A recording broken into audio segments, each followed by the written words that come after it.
Okay, Mike, I'm going hot. Just lay down. Now. It's 7 a.m. It's 7 a.m. Time for the opening drive. Voted the best sports show in New Mexico. For 5 years running.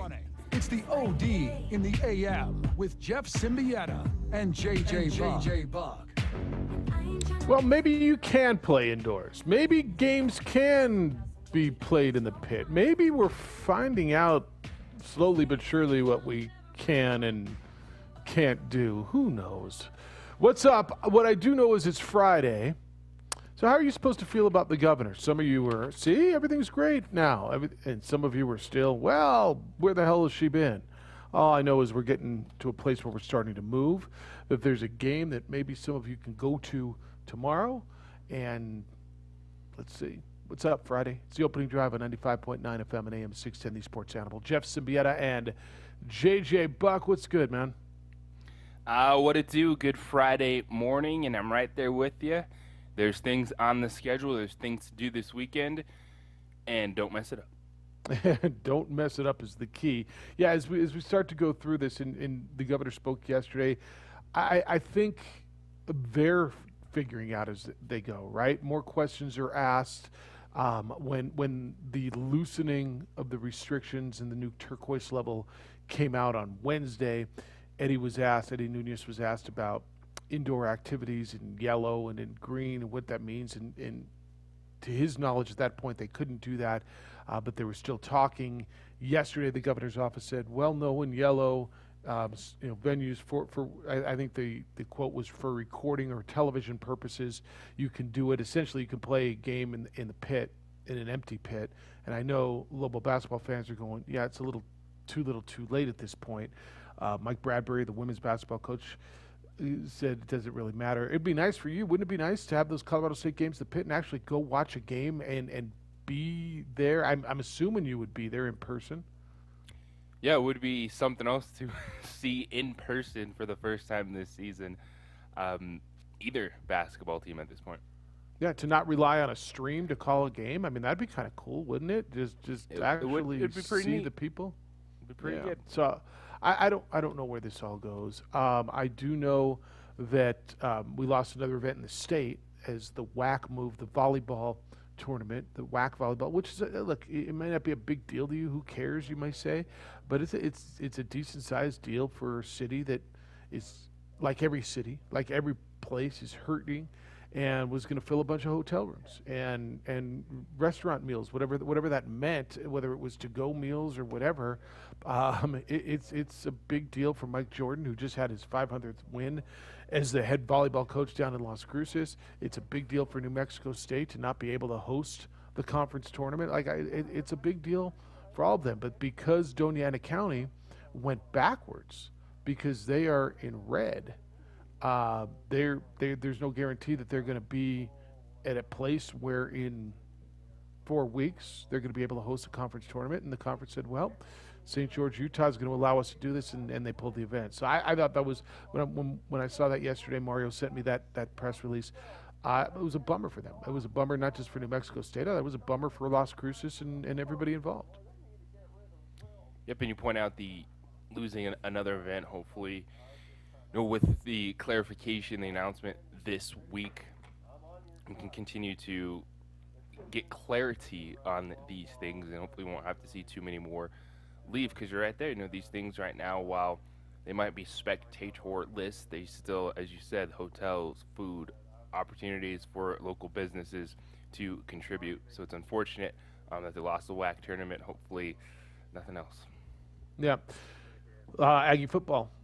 When it first came down that, hey, you're able to host events here, they were thinking they were going to be able to play a football game in their stadium on March. What's next week? March 8th? The Dixie State game. And not if you're red. Not if your county is red. And so for them, they lost out on that too. So it's still, we're still feeling our ways through this. And it's a bummer in so many ways for so many people. But again, it's good. I was were you surprised? And I'm going to tell you I was, and the reaction I got yesterday was interesting. Were you surprised at UNM's reaction in regards to the governor and being so thankful? Where I got a lot of people telling me, why are they so thankful? Why are they kissing her butt? The governor put her through all this, and I'm like, don't you realize they've been working and working and working, and this is them just not wanting to screw things up. Yeah, they're thankful that they're able to play a spring season. They're appreciative that the student athletes who are on campus now, the volleyball players, the baseball players, the women's soccer players, all these spring sport athletes and the fall sports that were delayed, are able to live here, practice here, play here. And there's a lot of people who still haven't forgotten, and nor should they, and nor will they, what basketball is going through still, and what football did. And I don't know where the sentiment's going to come out in the end and in the wash. And I know, look, I could tell you I who's on one side, who's on the other, and who's going to call. And the sentiment, if the governor saved one life, that it was worth it is understandable and probably right. But was it all as necessary and as drastic? And we're not out of it anyway. But I don't know where you've been and the people with whom you've spoken. But I've been hearing more, yeah, but. It's about freaking time. What? Yeah, but that's what. It's like if you want to keep grinding that axe, go for it. But if you think that it makes sense to just keep playing this out and keep throwing stones, no. This is playing the game. This is walking down the hallway and just acknowledging your coworker, going, "Oh, good day, see ya." Might not know that person well. You might not really like that person, but it's going through the motions. I think we can all see that because it would make no sense for UNM, any of these other sports entities right now to do anything else. Like, think that statement's going to be good? Well, it's about time, you fool. Like, no, they just excited to move forward, continue to do it as safely as possible. Look forward to seeing you at the games. Thank you. I'm also hearing, well, of course they're able to play now because it's United season, and United are here, and her beloved United are playing. So I heard that a lot too. I saw that in the Speak Up today also, and it was echoed. Whatever it is, there's movement. Am I out of my mind to think that the governor also may listen to people and decouple the high school sport requirement to have to be in a hybrid learning setting to be eligible for high school sports? I know the NMAA has put out schedules. I know schools are practicing, schools that are in their hybrid are back practicing, and the APS aren't. I know that there's this pending lawsuit. And I don't know. Am I out of my mind to think that there can be a last minute, and listen to enough people and say, all right, maybe the coupling, the requirement that you have to be in a hybrid learning model to be eligible for athletics maybe isn't the right thing, because there's a part of me that thinks she's gonna maybe make a move on that one too. If we were having this discussion last Friday, I would have said, no, I don't believe it's going to happen. But the changes we've seen this week, the announcements that happened yesterday, the fact that we got to the point of at least empty venue indoor sports, where we're at in those regards, I would say, you know what, I actually have a little bit of hope now. I think so too. I'm not going to guarantee it. I'm not ready to go absolutely, but there's a part of me that thinks there's enough people that might be, in her ear. It's certainly loud. It's certainly loud. I know if I was to be asked what was the one thing she could do, I would certainly recommend listening and decoupling it, and for the very simple reason, JJ, we've been over it 1,000 times, but for the very simple reason that the kids who are being penalized here have done nothing wrong. They find themselves in a situation, in a district, living in a place where they have no other option. And if they are doing everything right, if they are doing their online learning, if they are passing their courses, if they are qualifying, it's not like they're opting out. And even if they were, that's another conversation. They have no choice. A quote from the governor yesterday when it comes to this: kids are ready to play sports, engage in sports, and they deserve this opportunity. We've all worked so hard to get here, so I haven't given up. We're going to come to a quick resolution to this issue. So the language there, as far as I was concerned, well, not me, but I mean the way I understood it, they already had a resolution, right? The resolution was you must be in a hybrid model to participate in athletics. For her to even say yesterday, we are going to come to a quick resolution, makes me interpret that as, well, we're working on this. Obviously, there's a problem. There's something that we still need to work through. Because I think initially when they put out this model, this was resolved, JJ. This was the rules, and if you don't fall within this category, you can't play. Just her saying we're going to come to a quick resolution says to me we're having these conversations and there is something to resolve. And again, it's a reminder that this isn't sports over well-being. This isn't ignoring That's right. in-person learning for these students. The state has told you, hey, we believe it's a safe enough model to go back, and schools are going back. APS just voted to not have in-person learning, and that's fine, as we've discussed. Everything the teachers are going through, the vaccinations, the safety procedures, it's all that in place. But this isn't pushing sports through something that they say isn't safe. And so, because I think you're still getting some people on the other side that aren't quite getting that. They're like, well, we're still in a global pandemic. Why y'all care about? Well, because we're not saying push it through regardless. They're saying, hey, it's safe to go back to school. You just can't do these extracurricular activities because you voted not to have a hybrid model. And you didn't. You who are not being able to play didn't vote. It's the adults in the room who voted. Yeah, JJ, you're right. And I still hear this. Well, why do you give a damn about sports? I still go back to, remember when we just started this whole remote stuff, and we were doing the show in my office. And we got that call that morning.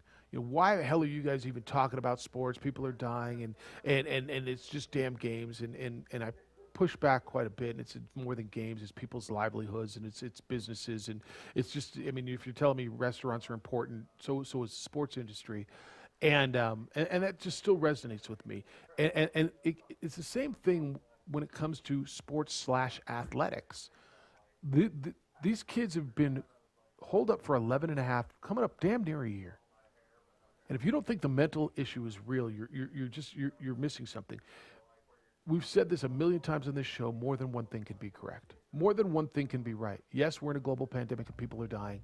And yes, we have gotten to a point and found ways to do this safely. And so this is not elevating priority sports over health and safety.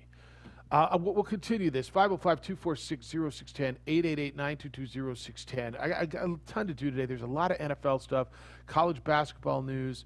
We'll get in on pandemic stuff. We got a ton to do.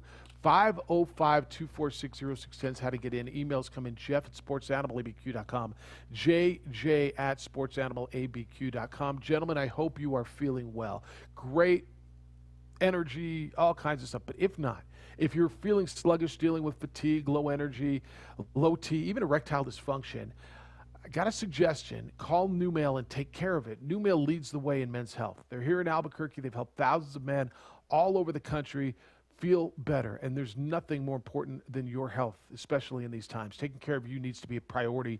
New Male makes it possible. You can call them at 505-652-1688 or visit Numale, that's NUMALE.com. This whole process is comfortable, and the results are absolutely real. From the phone call to your first visit all the way through the treatment, New Male will be with you. They will help take care of low energy, even hair loss or erectile dysfunction. Their testosterone replacement utilizes cutting-edge technology. They are out front when it comes to men's health. Call them, 505-652-1688, or visit Numale.com. You will feel better.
Moreno extra pass, and Watson.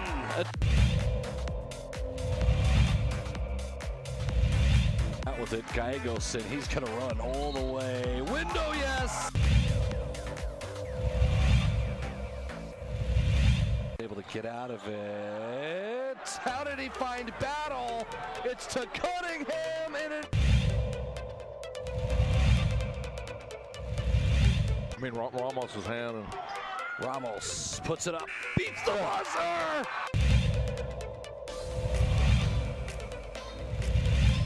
boy, Jefferson wide open. Jefferson to Daraji! Into Watson with the jam!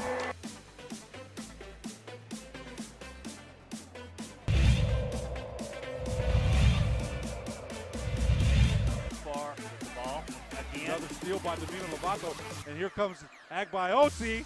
Lob, two-hand hammer. You knew that was coming.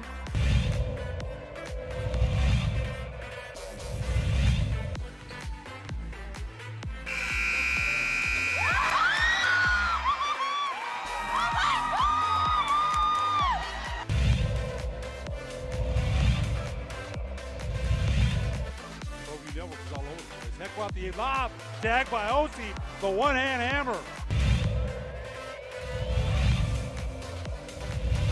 Put up. And a drive from Palm.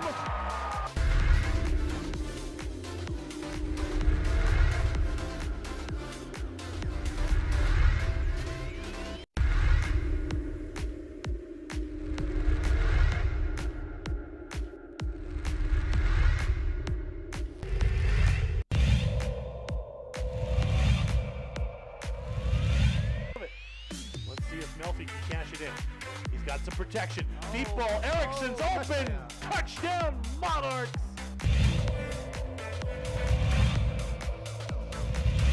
Second and 10. Smith looking, and he's going to fire over the middle, and he's got his guy. It's another big play. Walking away for a touchdown, Tristan Altier.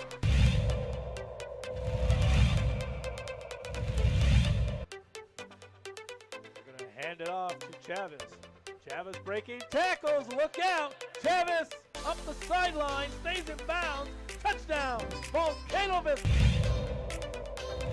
So, Bob, you're playing down today. You come down to the minor leagues from the big stick down to the sports animal today. Is it okay for you? Are the seats luxurious enough? Is the velvet on the handles and on the knobs plush enough for you in our little studio? I think they're fantastic. appreciate you sitting in for Micah today. Thanks for slumming it with us. I'm not slumming at all. No, it's good to have Bob Wilpo with us today. And, of course, there's Josh producing for you on the ProView Network side. You can watch that on our Facebook page, the OD in the AM, or go to their ProView Network's YouTube page. All right, let's hit it. 505-246-0610. Rudy, get us started this morning. You're on the Quan's Auto Care Hotline. Good day, Rudy. Good day. It's Potpourri Friday, and you can probably guess I'm heading to Taos-Ski Valley. Atta boy. Yeah, got some more snow last night and the night before, and they're just having a really, really nice winter up there. So Nice. if y'all are skiers and you want to cut loose, get up to Taos. It's amazing conditions, and they've done everything they can to be COVID safe. In fact, there's no indoor nothing there. If you get there and you put your boots on, it's in a heated tent outdoors where they're building an ice skating rink. So, That's awesome. nothing like a billionaire coming into Taos to spend some money. That Thank you, place is sir. on the move. Yeah. Speaking of on the move, maybe the teams can finally play at home. I don't know if anybody understands what a disadvantage that has been. I assure you that if UNM had been able to play some home games, the women's team might have a little more energy. I felt really bad for them the other day against Air Force. Same thing with the men. It's very hard to play every single game on the road and never feel like you're at home.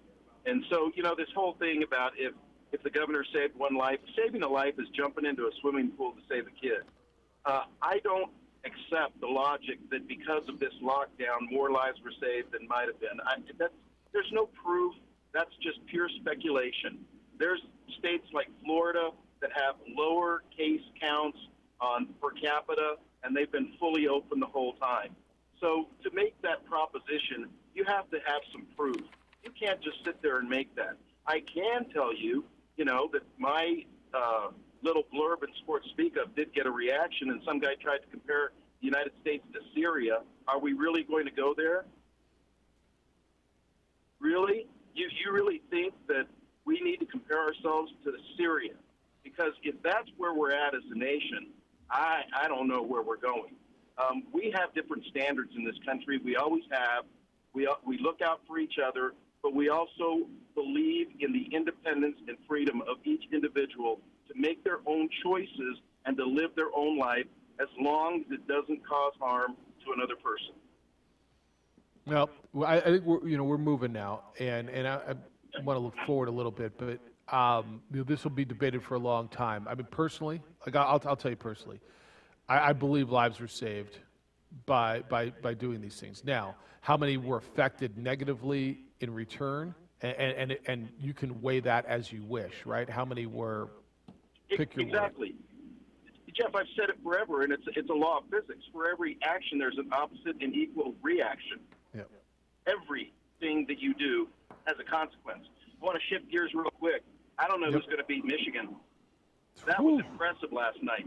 To watch Hunter Dickinson, a true freshman, go up against one of the best big men in the country, Luka Garza, and get the better of Luka. And no, those guys went against each other, AAU ball, and they're very familiar with each other. But I just thought that's about as impressive a basketball team as I've seen in a while. Juwan Howard had that team operating at a very, very, very high level. And I don't see anybody can beat them. I don't think Gonzaga has played the competition that Michigan's played. The Gonzaga played it early. Gonzaga played really good competition early in the season. Baylor plays really good. That's a good league. I mean, those three teams are really good. 79-57, beating Iowa last night's impressive. But JJ, don't you think that Gonzaga early played good competition and Baylor's played it throughout the year? I think if you want to tell me today you believe Michigan is the best team in I'll listen college to basketball at this moment, I would agree with that statement. Yep. Yeah. But to say nobody can play with them, I don't buy it. All right, see you. Enjoy it up there. Enjoy it at Taos. All right, Rudy called the 246-0610. Michigan's really good. 79-57, they rolled over the ninth-ranked team in the country and shut down Luka Garza. Like John's to me, on the line. Baylor and Gonzaga are terrific.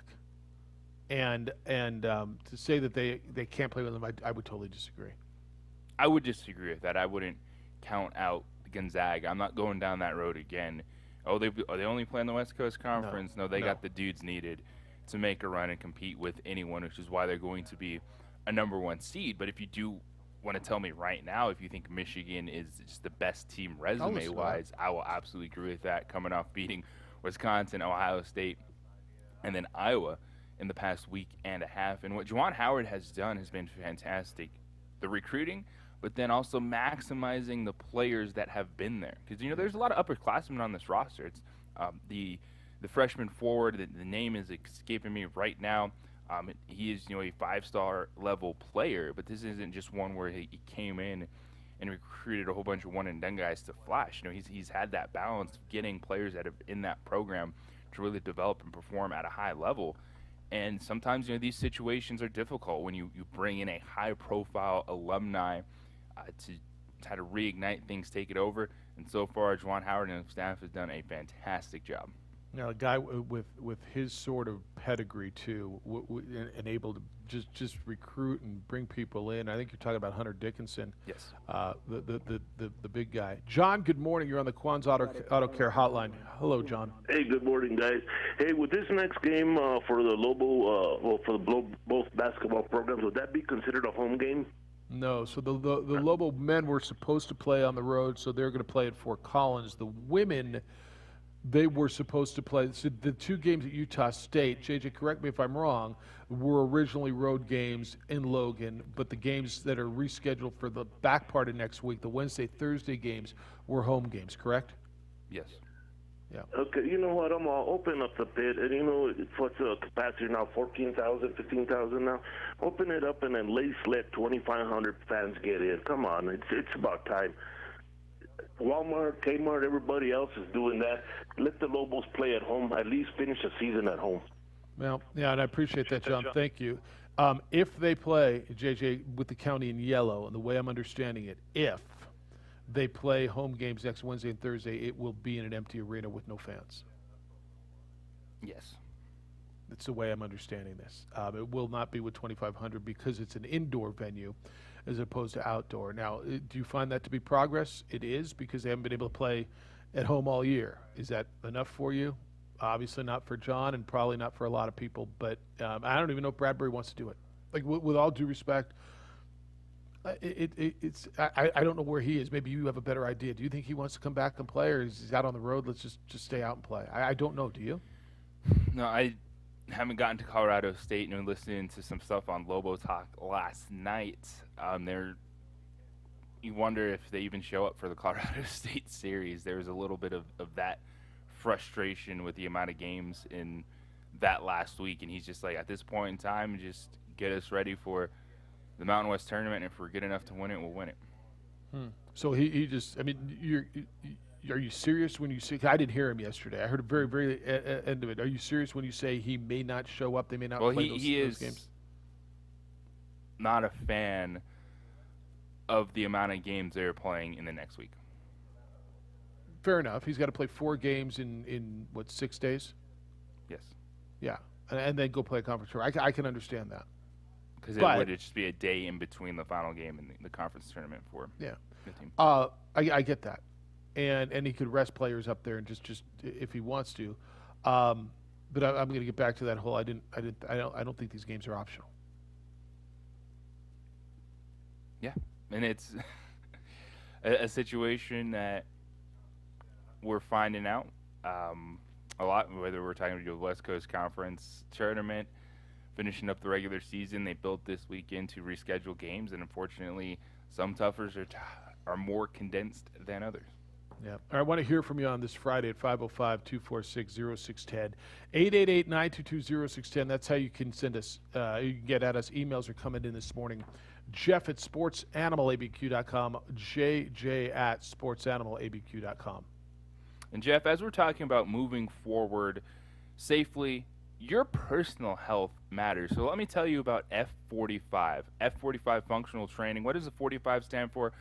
The majority of the classes are just 45 minutes long. If you're looking to kickstart your fitness or challenge yourself to get to another level, F45 is the place for you. It's a mix of circuit training, high intensity training, different classes every day, so you're not going to be stuck doing the same thing over and over. And with the certified trainers, they are there to guide you every step of the way. I lost the excitement. I lost my drive this past year, but going to F45, I look forward to my workouts now. getting back in shape. And this is the thing about the atmosphere, which is great. It's all ages and all different fitness levels in one class, but you're working together. You get in that zone and you fight for the finish. Check them out at f45training.com or download the app, the F45 app as well, to look at the classes and book the classes. So that's the big thing too, is booking the classes. They're able to manage the class size, set up all the stations, do it safely, sanitized. Yes, you're wearing a mask, but guess what? It ain't that bad. I got a class later this afternoon. Looking forward to it, and I hope to see you there. Check them out, 5920 Holly Northeast. Great access from Paseo and I-25. They're open 7 days a week. The Sunday morning classes are actually awesome if you get a little bit busy during the week, so you can catch back up and get your workout in. If you're unsure, well, they have a 7-day free trial. You can sign up, take some classes, and check it out. But it's F45 functional training in just 45 minutes. I'll see you at F45 training.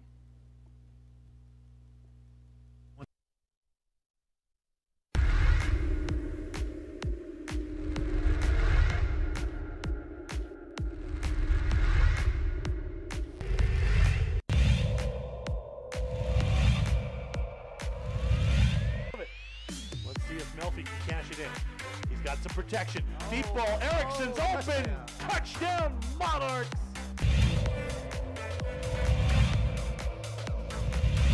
Second and 10. Smith looking, and he's going to fire over the middle, and he's got his guy, and it's another big play. Walking away for a touchdown, Tristan Altier.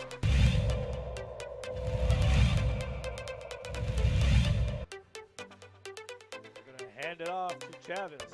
Chavez breaking tackles. Look out. Chavez up the sideline. Stays in bounds. Touchdown. Volcanovic.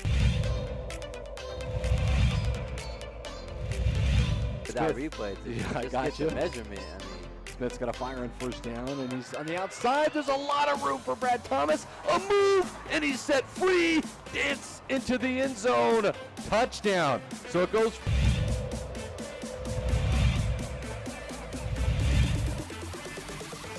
Run with it. Stumbling. Gets down into the end zone. And looking to throw it. And he throws it in the end zone. Caught! First and 10 from the 11. And spin move for Smith. Push the B button. Dance into the end zone.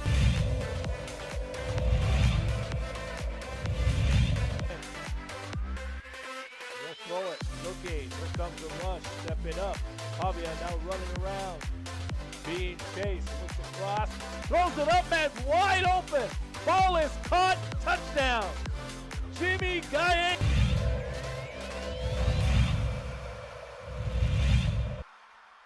Chavez dropping, looking, stepping up. He's going to run. He's got a lot of green in front of him. To the end zone. Touchdown. Rio Rancho, Isaiah Chavez. Chavez set. He's going to run with it again and dives and.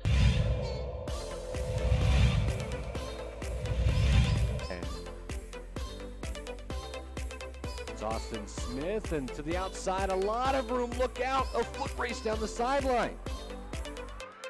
All the way on the first play from scrimmage, Chris. That's a touchdown.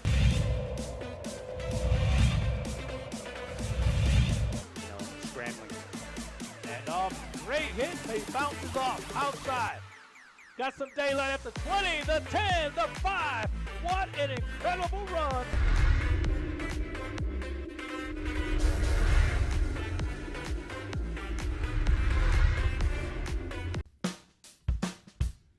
Well, I'm going to the frontier, walk up to the cashier, order up a root beer and a number one. Cover it with green stuff, one scoop is not enough. Find a booth is real tough, back by the Duke. Meet my family, meet my friends in the quirkiest restaurant I have ever been. All of Albuquerque's favorite spot, it's the Frontier Restaurant. Jeffrey, Juan Jose, and no Micah John? Is this the first day he has missed since taking the keys to this award-winning show away from J-Ho? Dan. No, he's missed a few, right, along the way? He went up and bought a car. Now, I don't. Who produced the show? Has he missed a show? Or is this the first time that Micah has not been with us? It can't be, right? I don't believe it's the first time. So do you remember a show that somebody besides Micah's produced since It he's might been have with us? been the Clown or Vitale. The Clown hasn't. Well, the Clown hasn't been around. Bob, what was the last? Vitale may have. The Clown hasn't been around for a lot of months, right, Bob? That is correct. About a year and a half, I think. Old Zippity kind of zip it went for a little while ago. Miss Zippity running around there. Well, Bob Wolpo is producing for us on the radio side today, and you can talk to him, and he's answering your calls at 505-246-0610. You can call him there. It's the opening drive. Jeff Siembieda and J.J. Buck, Alden, and Josh producing for you on the ProView Network side. And we're talking about the governor loosening in whatever form. Nothing.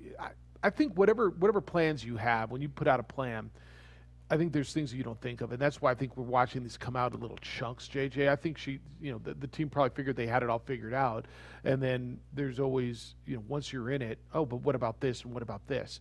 I'm going to tell you my take on my biggest take out of what I heard yesterday, and I'm not going to tell you to take this to the bank because this is a gut feeling, but this one quote, and this is relating to the high school sports issue, and this is relating to the coupling of high school student athletes having to be in a hybrid classroom setting, not just online learning, that being coupled with eligibility in sports. Quote from Governor Lujan Grisham, kids are ready to play sports, engage in sports, and they deserve this opportunity. We've all worked so hard to get here, so I haven't given up.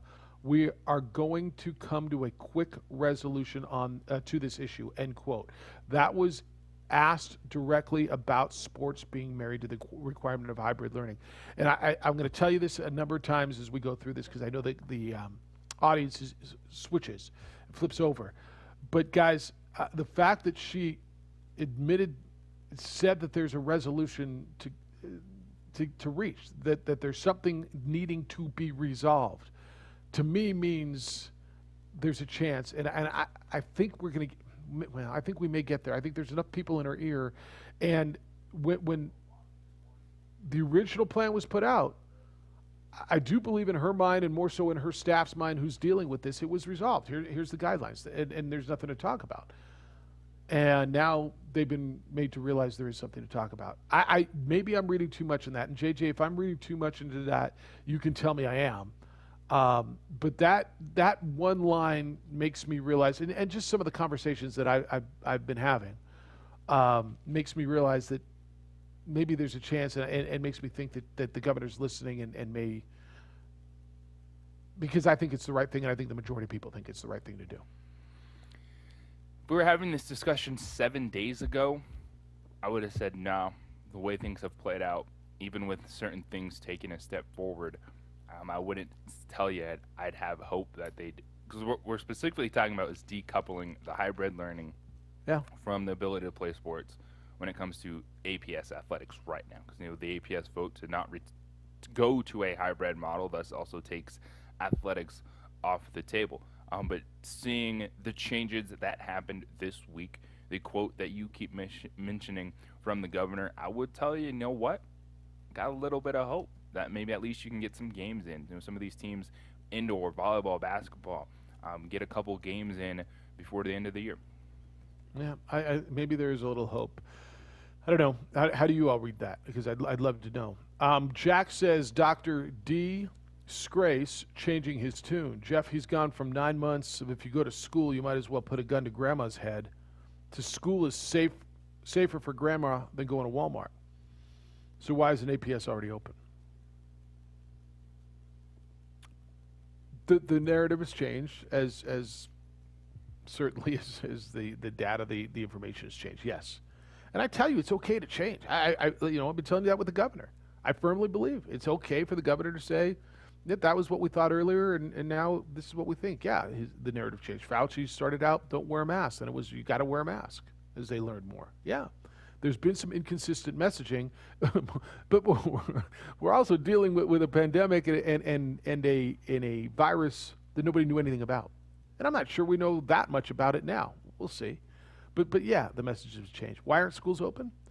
In APS's case, obviously the teachers union has made it very clear they're not going back. JJ, I heard a lot yesterday of what I was telling you the other day. Janitors aren't at work. The schools you can't flip the switch tomorrow and tell APS to go back to school. Bus drivers, janitors, cafeteria workers, the people who Brandon said it yesterday on his show over on KKOB. The way he put it is the people who make these things work, right? The workers, the people who are actually opening the doors and the security staff, they're not ready to go yet. Now, could they be in X number of days? Sure, they could. But this isn't as easy as just saying, all right, we're going back to school next week. And the longer you push it off, the tougher it's going to be to make this happen. Even if the governor allows athletics, it's going to take a minute to get this thing going. There's a lot more to it than just saying open the schools and let the kids in. So, yeah, in that regard, I'm not going to come out here and try to shame teachers in this. No, I'm not case. either.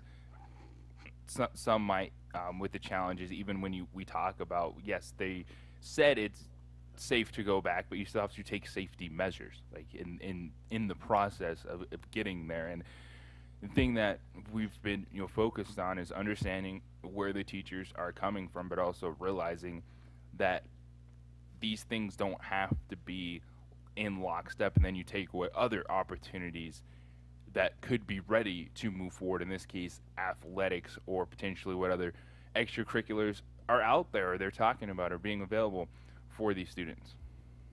All right, 505-246-0610. If you want to get in on that, you can. When you get back, I want to talk some of the NFL stuff.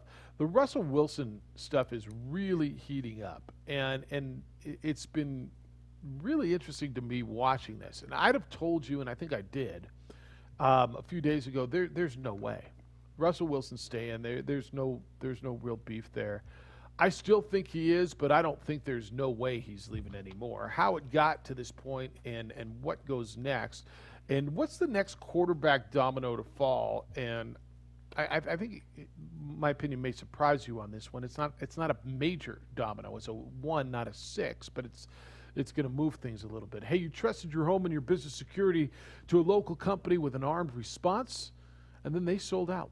You got selected, and now your security is on the brink of being bought out by a national corporate giant. That is not what you signed up for. It's not what you have to have either.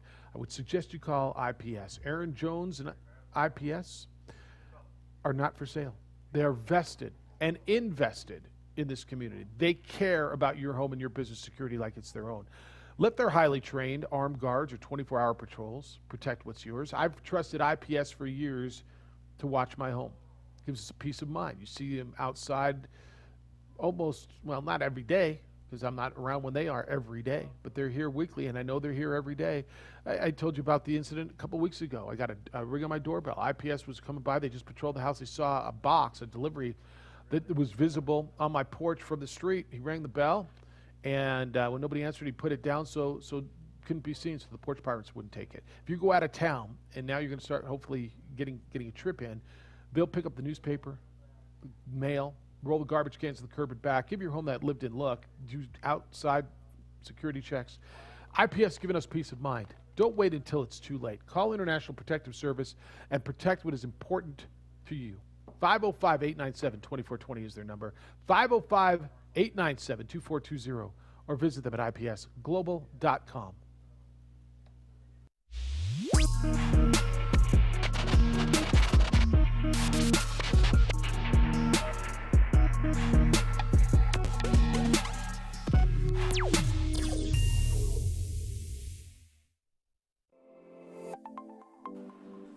Get into the game with Garden Swartz Team Sales.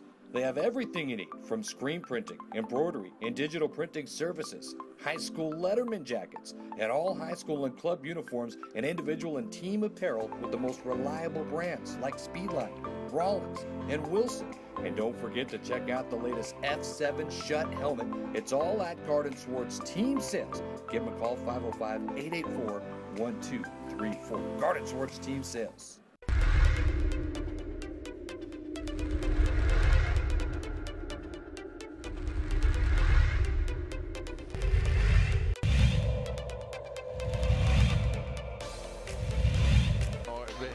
Toronto driving. They're going to count it.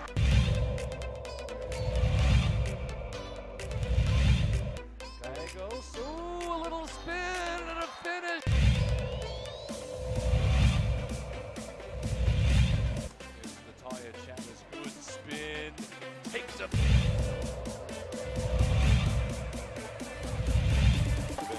Here's Ramos, nice jump stop to the...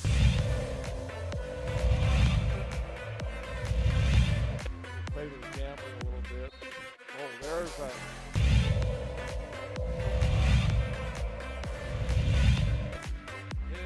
Little step, high window, with a...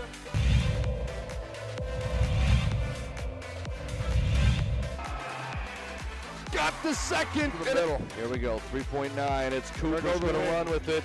Cooper's going to swing it out to Lowry. Lowry, Portillo couldn't get it off, and Clovis goes in.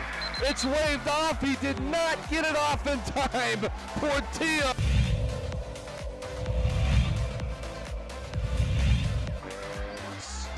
Reverse layup. Gallegos spins, window, finishes.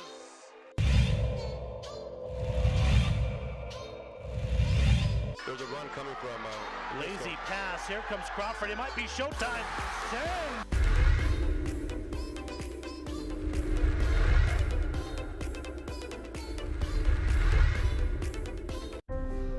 The New Mexico High School Coaches Association, established in 1941, is an organization of New Mexico's best and most professional interscholastic coaches. Coaches across work daily to help our student athletes excel in the classroom, on the field of play, and in our communities. Students that participate in interscholastic activities attain higher grades, higher graduation rates, and higher wages.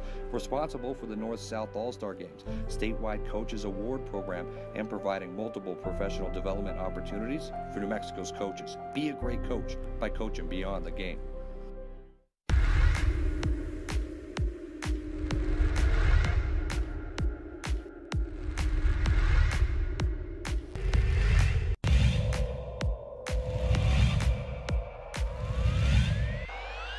Ramos wants another.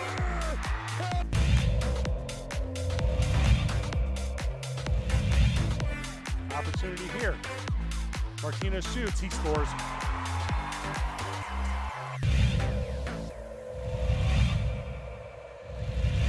Cut into it. And had some nice looks at the rim. Win. Inside. They're not going to miss this one. Two-hand hammer from Murillo.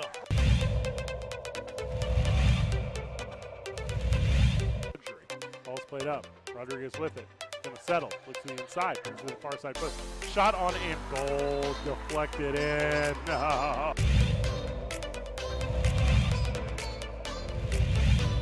Dorian's gonna go all the way. It was blocked by the rim.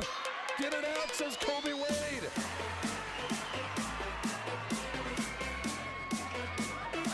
Ramos, got it.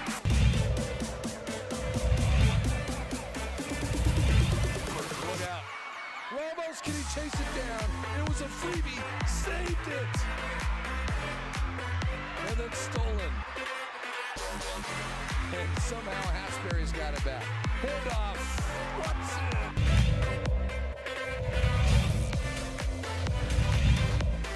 Get it stripped. Galeon stripped him. Compiling the other way. Win up top to the big goal. Here he comes.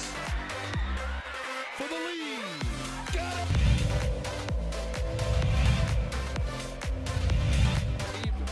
What a great game plan. Look at this. Agbayosi throws it down.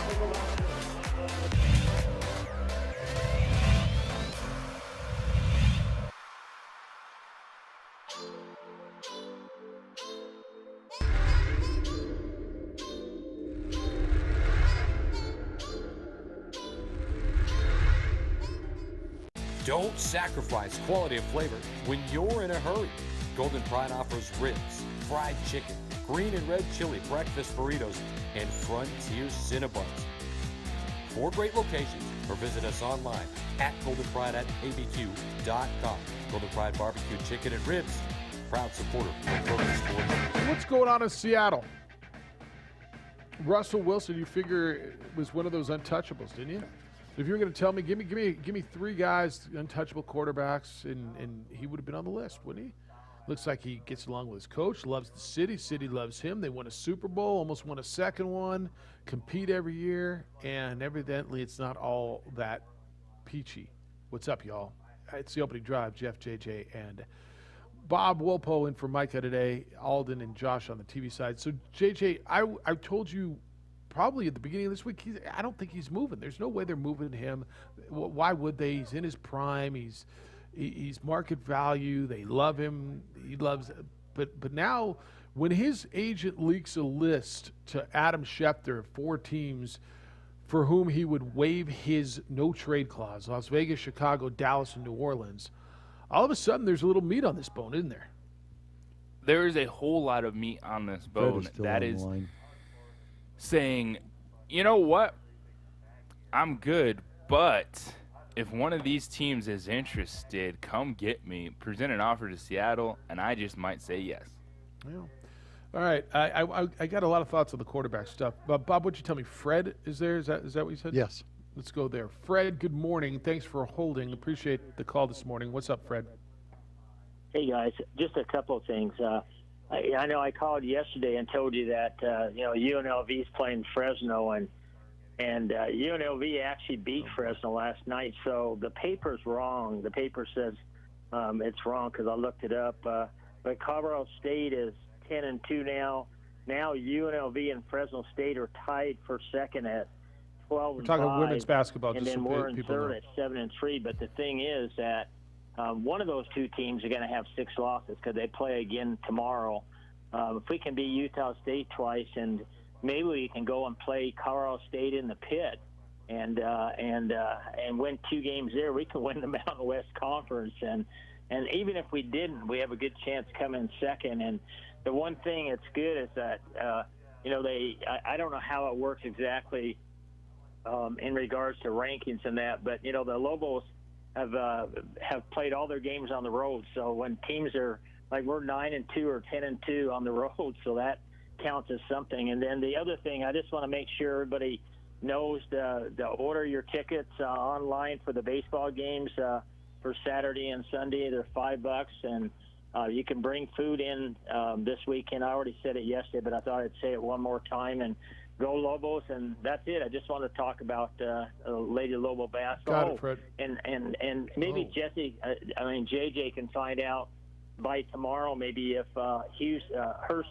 is going to play too. I was just wondering if she's going to be able to play in Utah. I think it'd be very important for her to play and get a couple games under her belt. So, thanks, Fred. All right, couple things. And he was talking women's basketball if you didn't catch that off the top. So, Elise Hurst this weekend?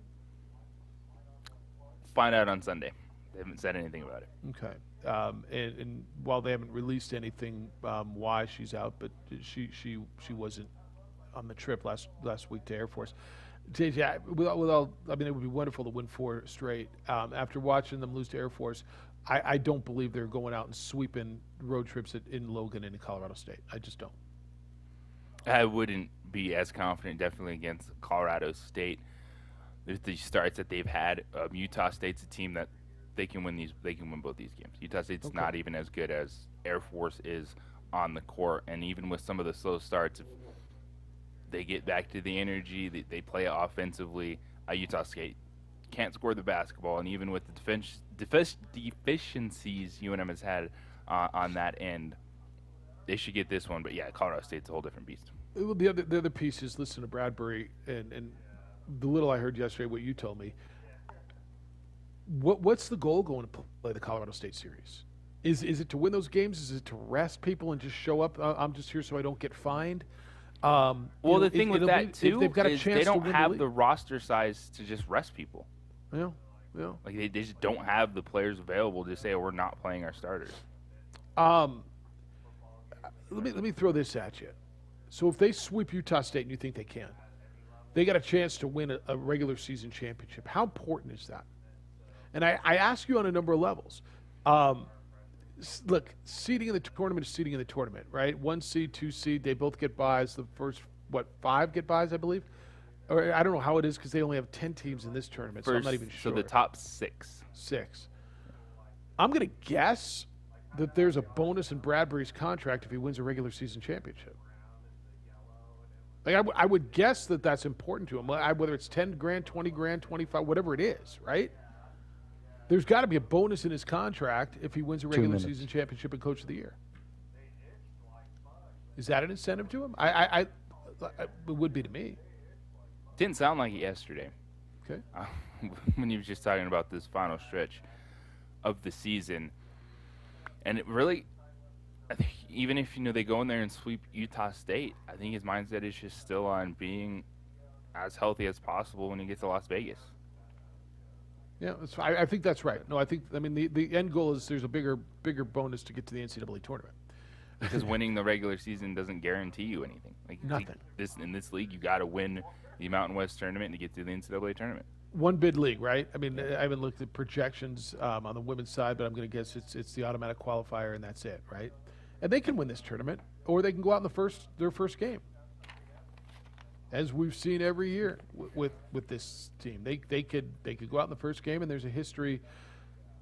Now, granted, not a very recent history of success for Louisville women's basketball, but they can do that. All right, when we come back, I want to get into the quarterback stuff. Where do you see Deshaun Watson now after he met with David Culley, the new coach, and says, I still want out? Russell Wilson, while he doesn't say he wants out, boy, everything they're doing says, I want out. Now, we're doing a lot of reading between the lines today, aren't we? 505-246-0610. Come on in. Bob's producing on the radio side, Alden and Josh on the TV side, Jeff Siembieda and JJ Buck. On the opening drive on a Friday on 95.9 FM and AM 610, the Sports Animal.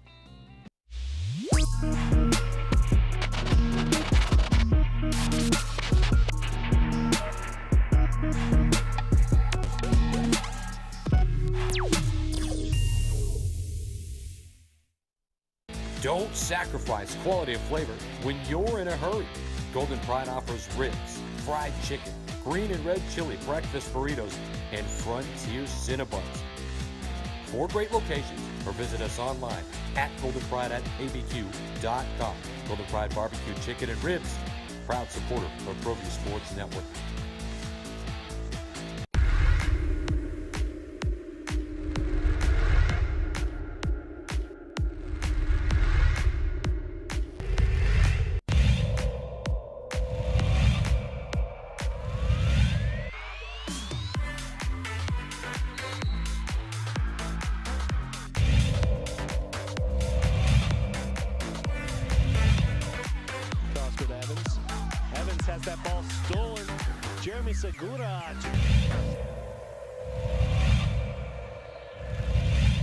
Dribble, spin cycle, up and under move. What a pass. Wrap around pass.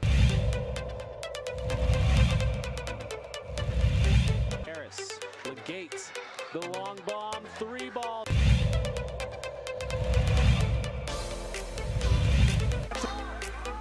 Oh, great steal by Quinteros, lays it up and scores.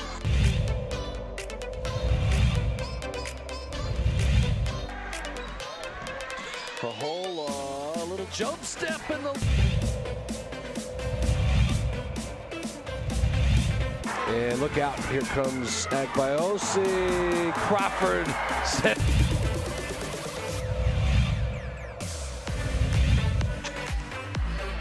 That's blocked. Lansing says, get that out of here. Sister to sister, Marianne Lansing's going to go all the way. Turnaround.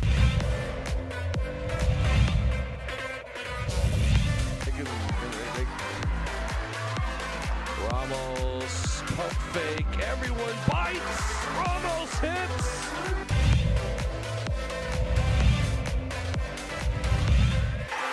Jackson loses it. Jalen Bond back, LAU, put it down. Dunkalicious, how about it?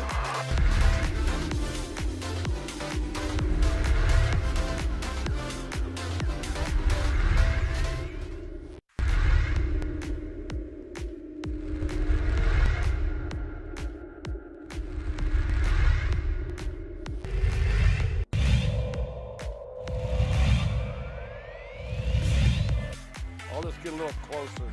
Oh, instead it's a gorgeous pass. Here's what gonna just shoot it. He's going to go all the way. He's gonna fire at the buzzer, and he hits.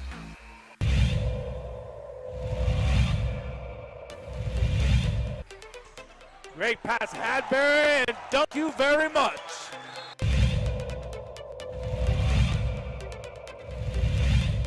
Tie in the district. Inside, fly, Eagles. Chavez uses some athleticism. And then Morris down low, able to finish. You called it, Steve, in 10 seconds. And look at this. Stripped, stolen Watson. Christian Lucero beats the buzzer. Here's Ian Chavez, the sharpshooter. Got it. Said that any better. He answered the question. He On got a another steal one. at the buzzer. Back to back for Chavez. Welcome back to it. Second hour on your opening drive on a Friday. What's good and how you living? JJ, James's email's not wrong. He wants to talk women's basketball. He says, Jeff, does Bradbury ever want to play? In December, they hadn't practiced enough, so he didn't want to play Boise State. Now they played too many, 10 Mountain West games so far, and he doesn't want to face the Rams because the Lady Lobos might get too tired before Vegas, ? He's not wrong. Now, I understand where he's coming from on the massive consolidation of games in this last week and playing the 4 games in 6 days and then having a day off and having to play a tournament. I do get that. But they've only played, as of now, 10 conference games. Is that correct? And he's not wrong. He didn't want to play Boise State to start the season because they hadn't played enough. Now they played too much. He's not wrong. Yeah, and this is one where, as challenging as it's been, the games are there. I expect UNM to show up and play the games. But it's also like not a bad thing that a coach cares about his team, because this usually doesn't happen.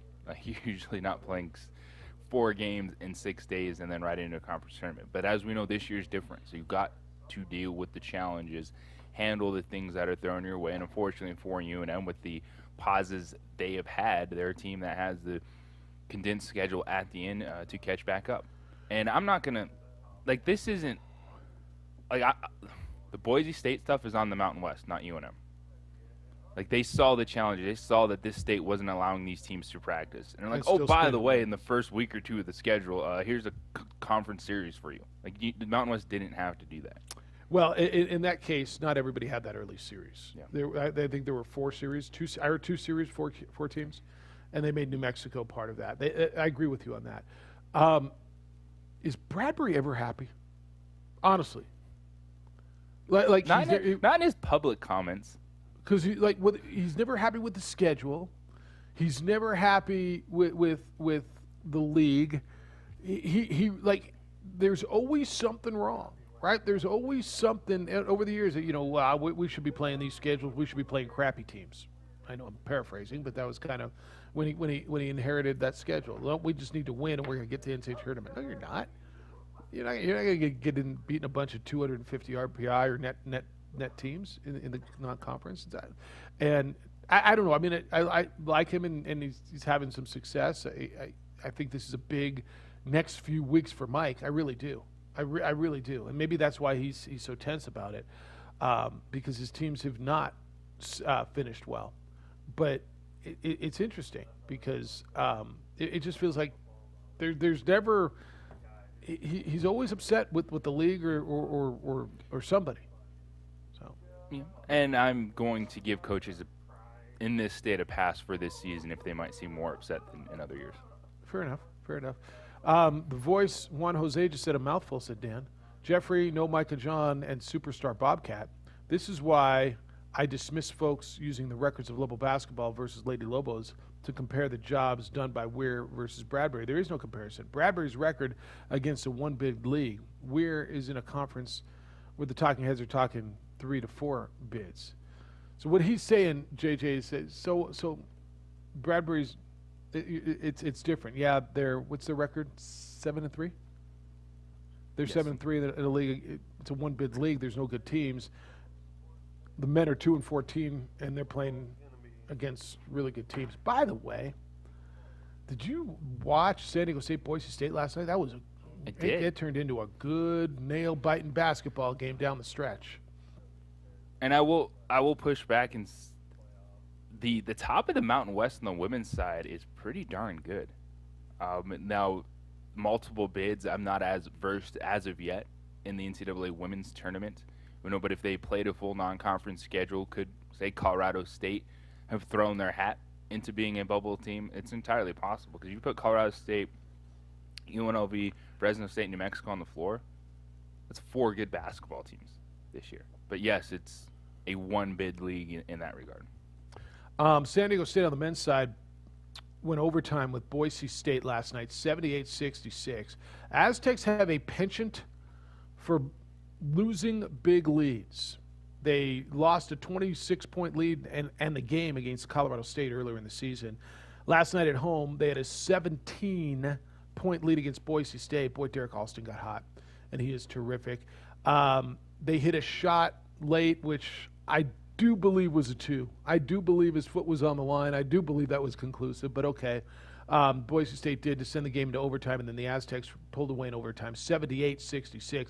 Huge win at the top of the standings because if one of those teams sweeps, they've got the most likely, and we'll still have to finish a game next week, will be the number 1 seed in the conference tournament and win the league championship. The big thing here for Boise State is their sweep of Utah State. And this is what we feared could happen for the Mountain West, is have sweeps happen. Like, that's the worst thing. If you Beating split each other up. Okay. But a team sweeping another team, for that team, it feels great. For Boise State, like, heck yeah. But Utah State, you're like, oh, no. Because there goes any margin for error and another team potentially out of the NCAA tournament for the Mountain West. And it was the same when Utah State swept San Diego State in Logan earlier this year. And the Aztecs were without Matt Mitchell, and they had a little skid, did San Diego State, right in there. They lost the Colorado State game, split there. That would have been a sweep. But it was weird, really compelling watch last night. Aztecs looked terrific in the first half. Defensively, clamped down. Not a bunch of offense. I think they scored 27 points. They were up 27-17 at halftime, if I'm not mistaken. And the final ended up 78-66. Shackle did not hit a 3. Didn't have a point till a free throw late in the second half. Didn't hit a 3 till overtime. So they did it without him scoring. Gomez didn't do much outside of the first few minutes, but they got a ton from. I thought Pulliam was good for them. Mitchell's terrific. Tomajic was nice. But, man, Boise State can ball. Boise State is a dangerous, long, athletic team. And what they did, and, JJ, I would expect to see this a lot tomorrow in the rematch, their full-court pressure really tested and hurt San Diego State. And the Aztecs looked uncomfortable with the full-court pressure. San Diego State has not been in a close game. They're in a 9-game winning streak, and the graphic they kept showing – and now in these 9 games, because that game was tied, and they've never trailed in the second half of any of those games. They've been beaten up on the bottom of the league. That's why when we have the discussion, overall, most people are still going to say, if you had to pick a number 1 team, it is San Diego State. But I've been on Boise, and I believe in this team. And you saw it last night when they're clicking. They're just as good as San Diego State. And I think those 2 teams just a little bit kind of pushed away from Colorado State and Utah State. Still 4 good teams overall. But Boise State, San Diego State, I'm expecting that's probably what we'll see for that Mountain West tournament final. So you watched it last night. You still think Boise State's better? I said I would take San Diego State. But, I mean, Okay. in terms of we've had the conversation when Boise State was in first place, there was Utah State, then it was San Diego State struggling. I still bought into Boise State. I believe those 2 are just a step better than Colorado State and Utah State right now. There was a ton of conversation on Boise State. And look, they got healthy. They got rich. They got fat on the bottom of the league early. I mean, they did. Now, they got swept at Nevada, which was the thing that kind of said, all right, look at that. You're not playing Air Force in New Mexico and Wyoming anymore, right? Now you got to go out and play them. But when they bounced back from the Nevada sweep and 2 weeks later swept Utah State in Logan, I thought that was I agree with you. I thought that was a big statement. And we all saw this series coming at the end of the year.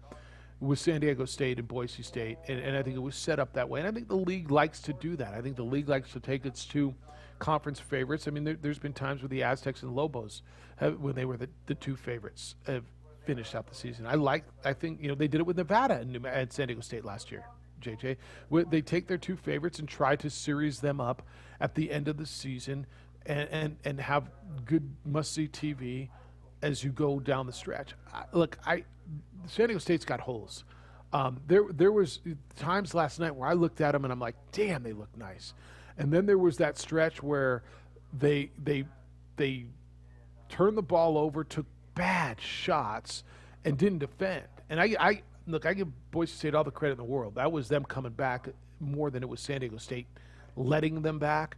But when the Aztecs hit shots, to me, I think they're better than Boise State because I think they're more versatile. I would agree with that. The slight edge to San Diego State overall, I think what we saw yesterday, though, is Derek Alston is one guy that could change any series, change any game. Best player in the conference. League? Yes. And it's one where voted preseason player of the year, watched it, and you're like, yeah, it's still that guy in Boise. Yeah, best player in the league. So I'll read you this is, I got that. There's a bunch of Aztecs, and they were nervous. Aztecs need to finish. Alston's a stud. Dude doesn't miss. And then it goes silence. And then it was, good OT win for the Aztecs. Huge win. Shouldn't have gone, this is Ralph, shouldn't have gone OT. Refs blew the two. His toe was on the line. Big win. Have to win again. And then the final one. They covered the spread, right? Yes, they covered the spread. Spread was 6.5. They won by 12. Boy, those are the tough ones to lose. When you get the dog and you go to overtime and overtime just goes, it's a 12-point overtime. Wait a minute, what the hell just happened? Wasn't this game just tied? I know. Hey, Bob, Doit wants to know how we got you. He said, Jeff, this is a big get. Did the OD blow its entire guest budget for the month? I don't think Strauss let Bobcat out of his house. Micah needed the day off. Does Strauss know you're with us today? Does Strauss know you're moonlighting on him? No, actually, he does. All right. Give him a big kiss for us. I love Eric. So when you see him in the morning, tell him I love him, and give him a big kiss and say, thank him for allowing you to come hang out and slum it with us for a day. I don't consider it slumming, believe me. Do you get breakfast from that place, the Central Grill? He pumps them incessantly. Did they give you breakfast every weekend? Yeah, the owner George brings us breakfast Saturday and Sunday mornings. Best pancakes in town, voted third best in the country. Yeah. Well, Bob, I don't know if you know this. When the opening drive turned 10 years old, and this is now, JJ, 2.5 years ago? Are we 12 and a half now? We did the show at George's place, Central Grill over there, and he treated us so well, and it's not wrong. Those pancakes were terrific. We had a lot of people showed up and came by, and we did being a morning show, we don't do a lot of remote shows, but we did the show at Central Grill that morning, and it was terrific. And so I'm a big fan of George's. I may just come by to get some scraps on Saturday morning. There won't be any left, believe me. Central Grill and Coffee House, located right across from Old Town on Central. Just go in and say hi. He's a fantastic guy. He gave away thousands of meals this year with the pandemic. He's a really good guy. Yeah, it's a really good guy. Tell him Bobcat and the opening drive sent you. Give him a little opening drive love when you go in there. All right, 505-246-0610. Bobcat's in for Micah today, who had to take a little roadie. You got Alden and Josh producing on the TV side. JJ, let's get into the NFL stuff and the quarterback stuff when we get back. 505-246-0610 is how to get here on the opening drive on 95.9 FM and AM 610. The Sports Animal.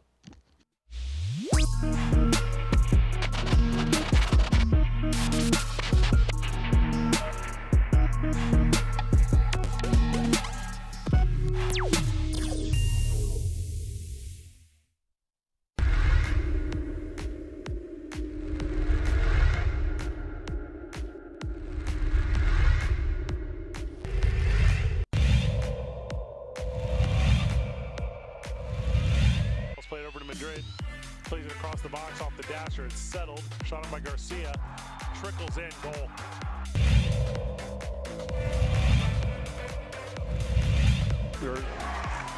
Chavez blocked at the rim. And here's Dorian Lewis to Watson. Shot on and just wide. Big deflection. Goal.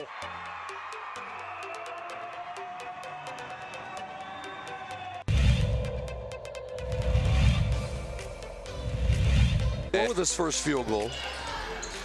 Look at that. That's gorgeous.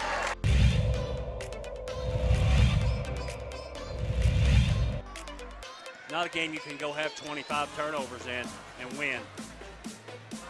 Get that out of here, Watson says. Here comes Hodnett all the way. He's blocked in return.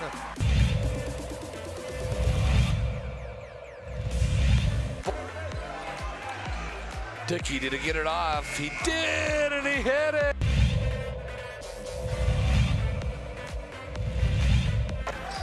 They're really...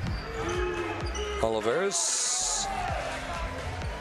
Wild three, and it hit.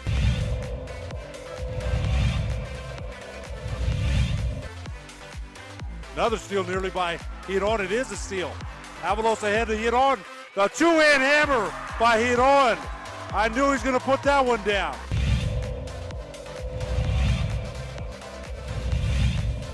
ProView Networks tonight. District mashup there. Davidson took it away in transition. Might be time for a jam. Yes. Oh!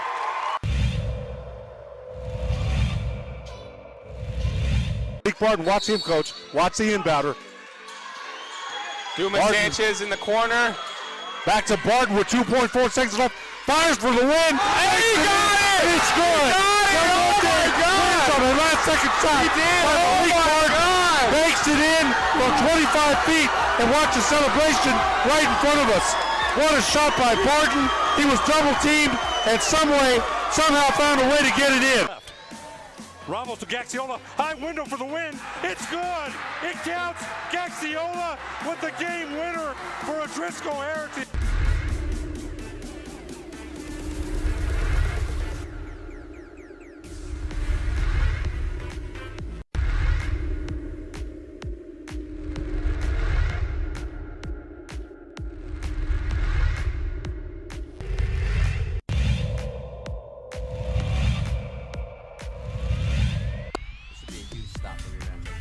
Dorian over. Did he get in? Yeah, they got in. He got in. Touchdown, Dorian Lewis.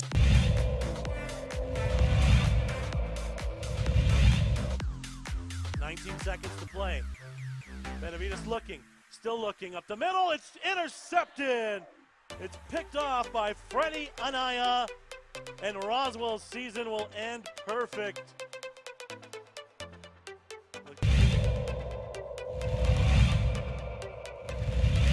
Second quarter, 2nd and 4 for Socorro at the whole 44-yard line.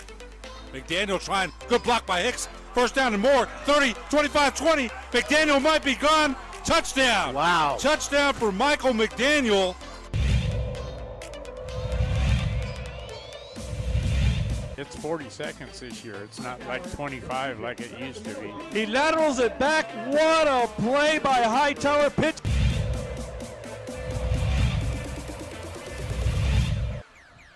Looked like somebody moved a little bit early. Hicks, the play fake double move. He's got his receiver wide open. Caught. One man to beat. Touchdown. Touchdown to number 17, Nathaniel.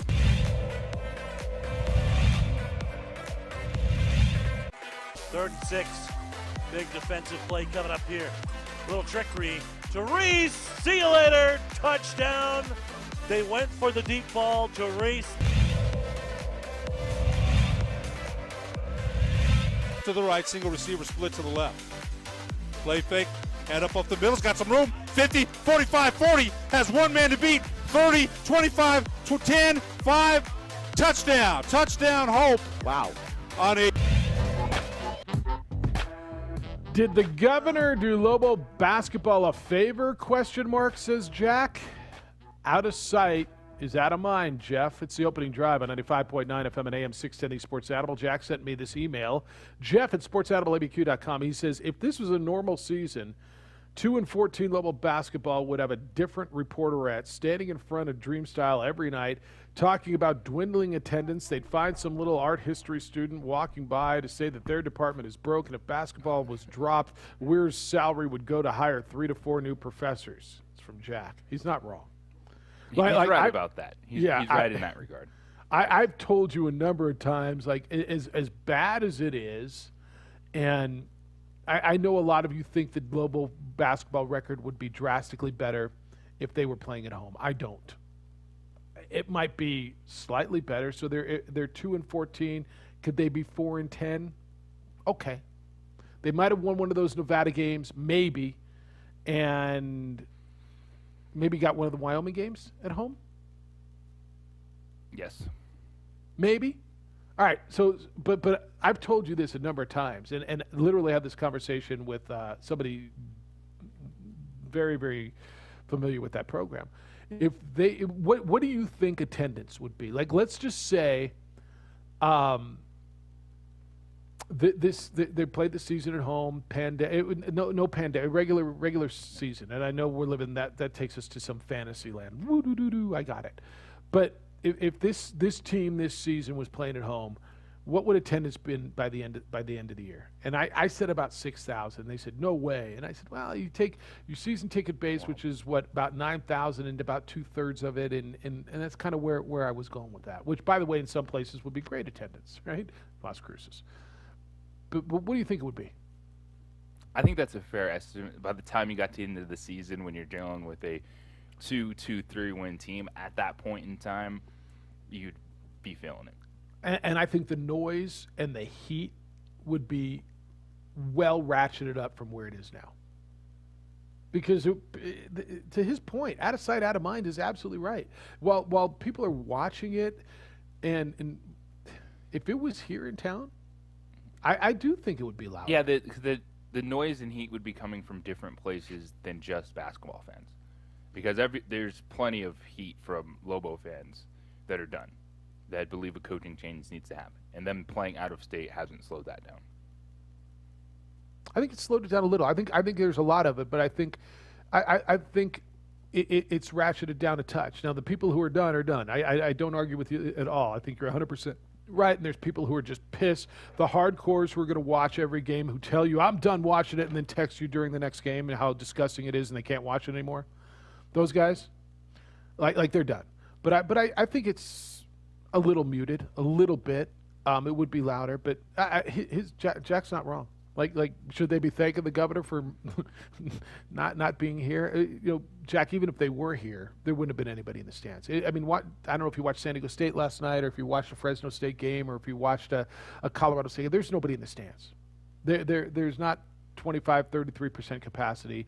Even if they were at home, there would have been nobody there. Boise may have. I think Boise had 9. Boise State and Utah and Wyoming. State are in and Wyoming. Utah State. Yeah. Yeah. But say the California schools don't, the Nevada schools don't. I don't believe the Colorado schools have had anybody there. Right? It's just been staff. And the conference tournaments got 0.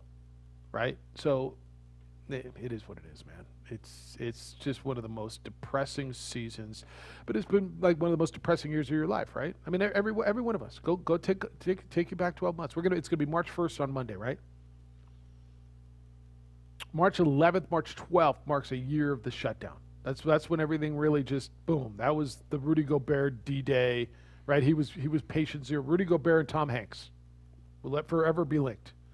Isn't that kind of when, oh my goodness, this coronavirus hits real human beings that we've heard of?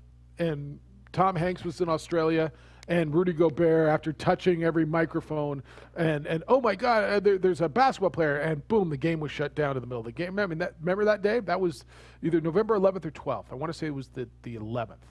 And then high school stuff shut down on the 12th, and good night now, thanks for coming. Right? But Rudy Gobert will forever be patient zero as far as the acknowledgement, as far as I'm concerned, of COVID-19 in this country. Tom Hanks and Rudy Gobert that same day. Damn, real people that I've heard of. This bleep is real. That's Hey, your neighbors, your community. Rudy Gobert. That's right. Yeah, and then you had people going, who's Rudy Gobert? All right, Tom Hanks. Stifle Tower, that's who. Damn. Tom Hanks, the dude on the island. It reached the island with that ball? Dang. Tom Hanks had it right with the isolation. Yeah, and even then he still got it. See? And he still got it from Wilson. His ball found a way to transmit the virus. All right, 505-246-0610. JJ, the next domino to fall, and I'm listening to a lot of noise on quarterbacks, I'm hearing is Marcus Mariota. And I'm hearing Marcus Mariota noise to Washington. And you're saying, well, why? Because there's so many so many teams who are needing a quarterback. I don't know. Does Marcus Mariota help? I'm assuming what the Washington thing is done with Alex Smith. Or is that fair to assume there? Yes, this is just straight salary-wise is why they're done with Alex Smith. All right. And Alex Smith may have retired. And if he's done, like, I stand on my feet and I applaud him for coming back in a not just functioning way, but in at a pretty good level, right? And you've proven everything you ever have to prove. You got a ton of money. Now go raise your beautiful family, and you're healthy. And I mean, I'll forever be an Alex Smith fan. I don't know if Marcus Mariota is the answer. He played that one game in relief of Derek Carr, and all of a sudden people are picking him up on fantasy football, and that was what we saw of him. He looked good in relief one game this year. Oh, yeah, that was the number 1 overall pick, and so there's a market for him. I don't know if he's the answer. I don't know if he's not. But Marcus Mariota, I think, is going to be the next domino to go. That is very interesting. Marcus Mariota is a granola bar. It's like when you just don't have the time. You're like, oh, man, I forgot my lunch, but I don't have time to run somewhere. Let me just eat this granola bar right now. Like, it gets you by. That's the type of quarterback that he is at this point in time. You're not bringing in Marcus Mariota and going, bam, we solved the position. But you're going, you know what, we got a competent guy that we believe with this team can at least compete until we figure out what the next big step is at the quarterback position. Can it be a Cliff Bar or a Kind Bar? Yeah, or does it Cliff have to be Bar, granola? Protein Bar, something to get you by. Where you're like, man, I'm hungry. I forgot my lunch. I don't have time to run to the restaurant right now. Let's pop this. Let's get by and move on to the next thing. Do it all the time. Where do you go? You go granola? I kind of go Cliff Bar. I like the banana chocolate Cliff Bar or the chocolate chip peanut butter one. It's just me. You Yeah, got a usually favorite? The have blueberry granola one's bars good too. around. Just the oat, like Nature Valley or whatever they are. Do they have candy corn flavored ones? No. Watermelon Jolly Rancher Cliff Bars? Stop it! Oof, here we go again. Don't Uh-oh. do that. So Marcus Bob's got to answer Mariota. the question before the day's over. That's actually right. Marcus Mariota and Tyler Heineke. If that's your, let's just say Washington goes there. Do you feel comfortable going into the season with Marcus Mariota battling Tyler Heineke for your quarterback position? Given the landscape of potentially what's available in the draft, if you don't feel that you're in the market for Deshaun Watson, Russell Wilson, etc. You got nothing to give. Yes. Yeah, you got nothing to give. That's like best case scenario for you at this point in time. All right, and you're in a division with absolute uncertainty. And you know what? Given the mess that's going on with Dak Prescott, given Well- the disaster that is the Philadelphia front office, given the fact that no one's betting on Daniel Jones, you can win a division with Marcus That's Mariota. right. That's right. You won it last year with Tyler Heineke and Alex Smith and Dwayne Haskins and Kyle Allen. I think you started 4 quarterbacks last year, didn't you? Yeah, you started 4 guys, and you don't win that way. You somewhat scoffed at me yesterday when I suggested a sign and trade with Dak Prescott for Russell Wilson, because sign and trades aren't done in the National Football League. Now that you see Russell Wilson's list that includes Dallas, and if it's gotten so untenable in Seattle and he's on their nerves to a point where they need to make a move, does it start to make a little more sense to you? Dallas, go ahead. We'll negotiate the terms. You sign him, and we'll trade you Dak Prescott, and you give us a third-round pick, and we'll give you Russell Wilson. Or do you go straight up? But Russell it was Wilson just for more. Dak Prescott. It's never happened before, and I it doesn't mean know. it can't happen. So just when you hear sign and trade in the NFL, it's not a route we've ever really discussed or been down. But absolutely, because Seattle's a team that's not sitting there going, oh, we just have an expensive quarterback, but we're just bad everywhere else. Do you need to shore up things? Absolutely, like a lot of teams do. So they're not a squad that you're looking at and going, oh, we want to dump this salary, get picks, and rebuild. I think they would absolutely be like, okay, Russ, you want out? Well, give us Dak Prescott, a quarterback that can come in and play at a high level and pop as a top 5 guy in this league, and we'll be good. And Jerry would just give me your word over this, right? And I mean, this is right up Jerry's alley. See, I was playing it all along, and well, I knew that Russell wasn't happy, and we got one of the best quarterbacks in the league, Super Bowl, right? I mean, and he'll pay Russell whatever Russell wants, although Russell's got 3 years left. Super Bowl ring, right? That's because right. right now, No, that's right. I put Dak Prescott, Russell Wilson in that Cowboys offense. I don't think that team is all of a sudden like goes from like a 50 to 100 with just Russ Wilson there. No, I don't think but that's they like a improved. huge, But like they an upgrade. No, it is an upgrade. It's not. It's not 0 to 50 upgrade. But you don't think Russell Wilson's an upgrade over Dak Prescott? Not to the point where I'd give up more than just Dak Prescott for him. Okay, if it took me to get Dak in a 3rd round pick and get Russell Wilson, because what's different? Tyler Lockett, DK Metcalf. One guy's versus... won, one guy's won, and one guy hasn't. Okay. I mean, one with the Legion of Boom, in Dallas. I got right it. now, Jeff? I get it. And look, if that's what it took, like I would try to do it straight up. But if that's what it took, I would do it. I wouldn't start. And I think at this point in time, you're moving on because you haven't figured out if you want to invest in Dak or not.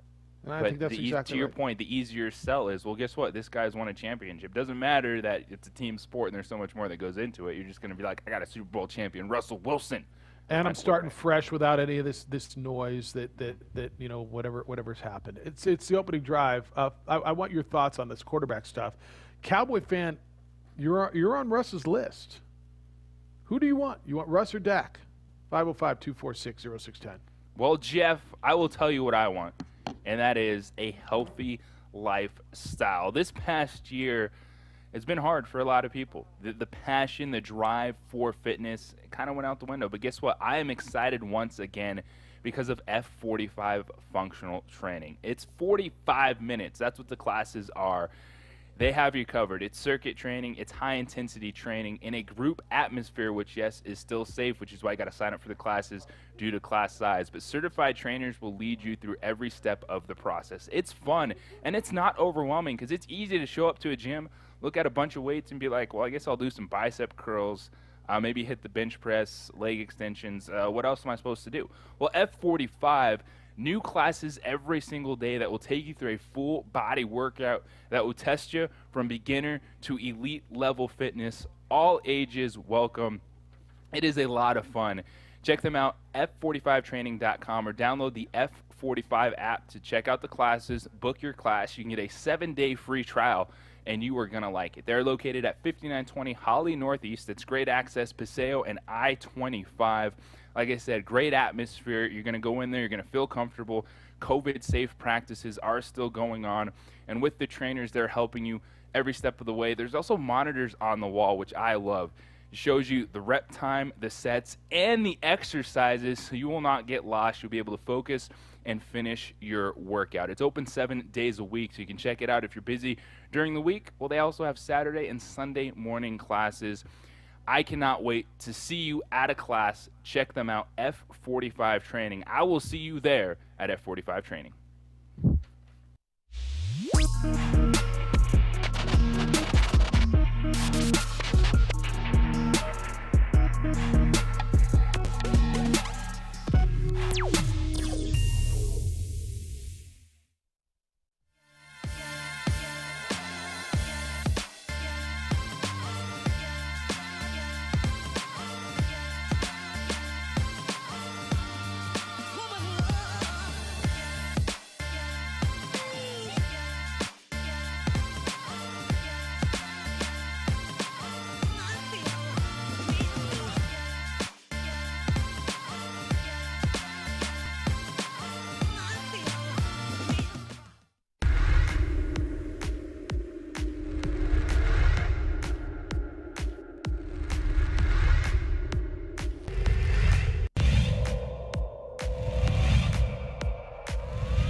But as Pavi's looking, and he's got a guy wide open, and it's Gay, and he's going to walk into the end zone.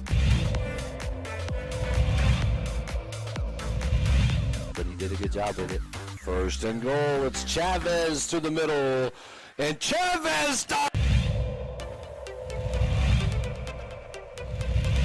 And Stevens in motion. On the handoff to Mitchell. Look out!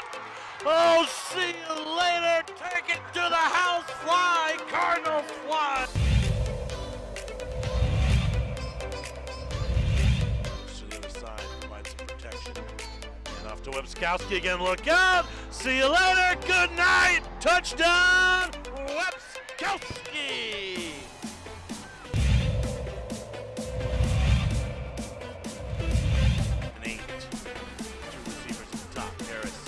All day. He's going to fire to the end zone. Open man! Touchdown! Wild catch! Not a defender inside. A little bit. Kowski on the sideline! Hasta mañana! He's off to the races! Touchdown! Clovis! Albuquerque this afternoon. 34-24, Rancho, late in the third. How about this run? Nice play, Dickerman. He's still on his feet. Touchdown, Wolverine.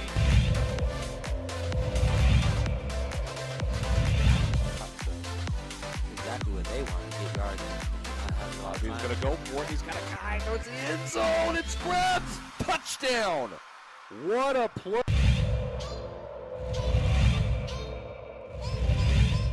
And long here for the Storm. Handoff to, we're going to fake the handoff, excuse me. Davidson on the deep ball. He's got some space, and it's caught. Still on his feet. Touchdown, Storm. Wow. Santa Maria.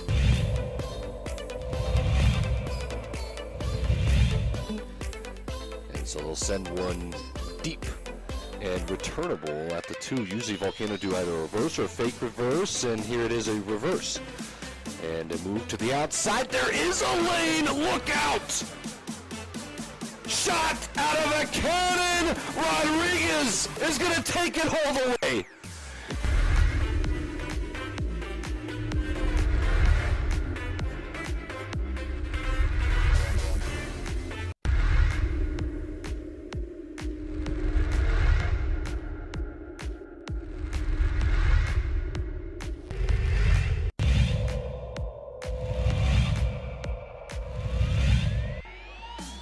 To shoot. They'll get one off, and it'll count high off the window.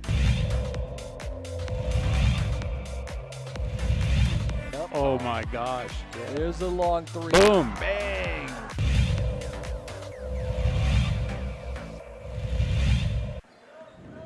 Martinez will beat the buzzer. Got it to go. His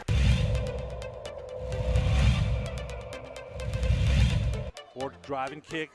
3's in the air. It's good.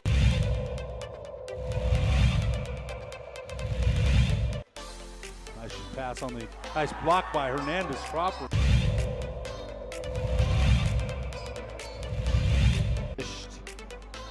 And Brown in the transition.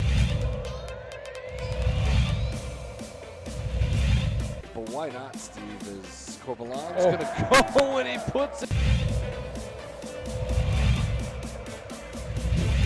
All right, Omar's in on the Cowboys. You know, Omar is, I don't know, one of the bigger Cowboy fans you got. Bigger than Jose. How do we keep getting Cowboy fans to produce the show? Bob, what's your, Bob, what's your football team? Are you a Cowboys guy too?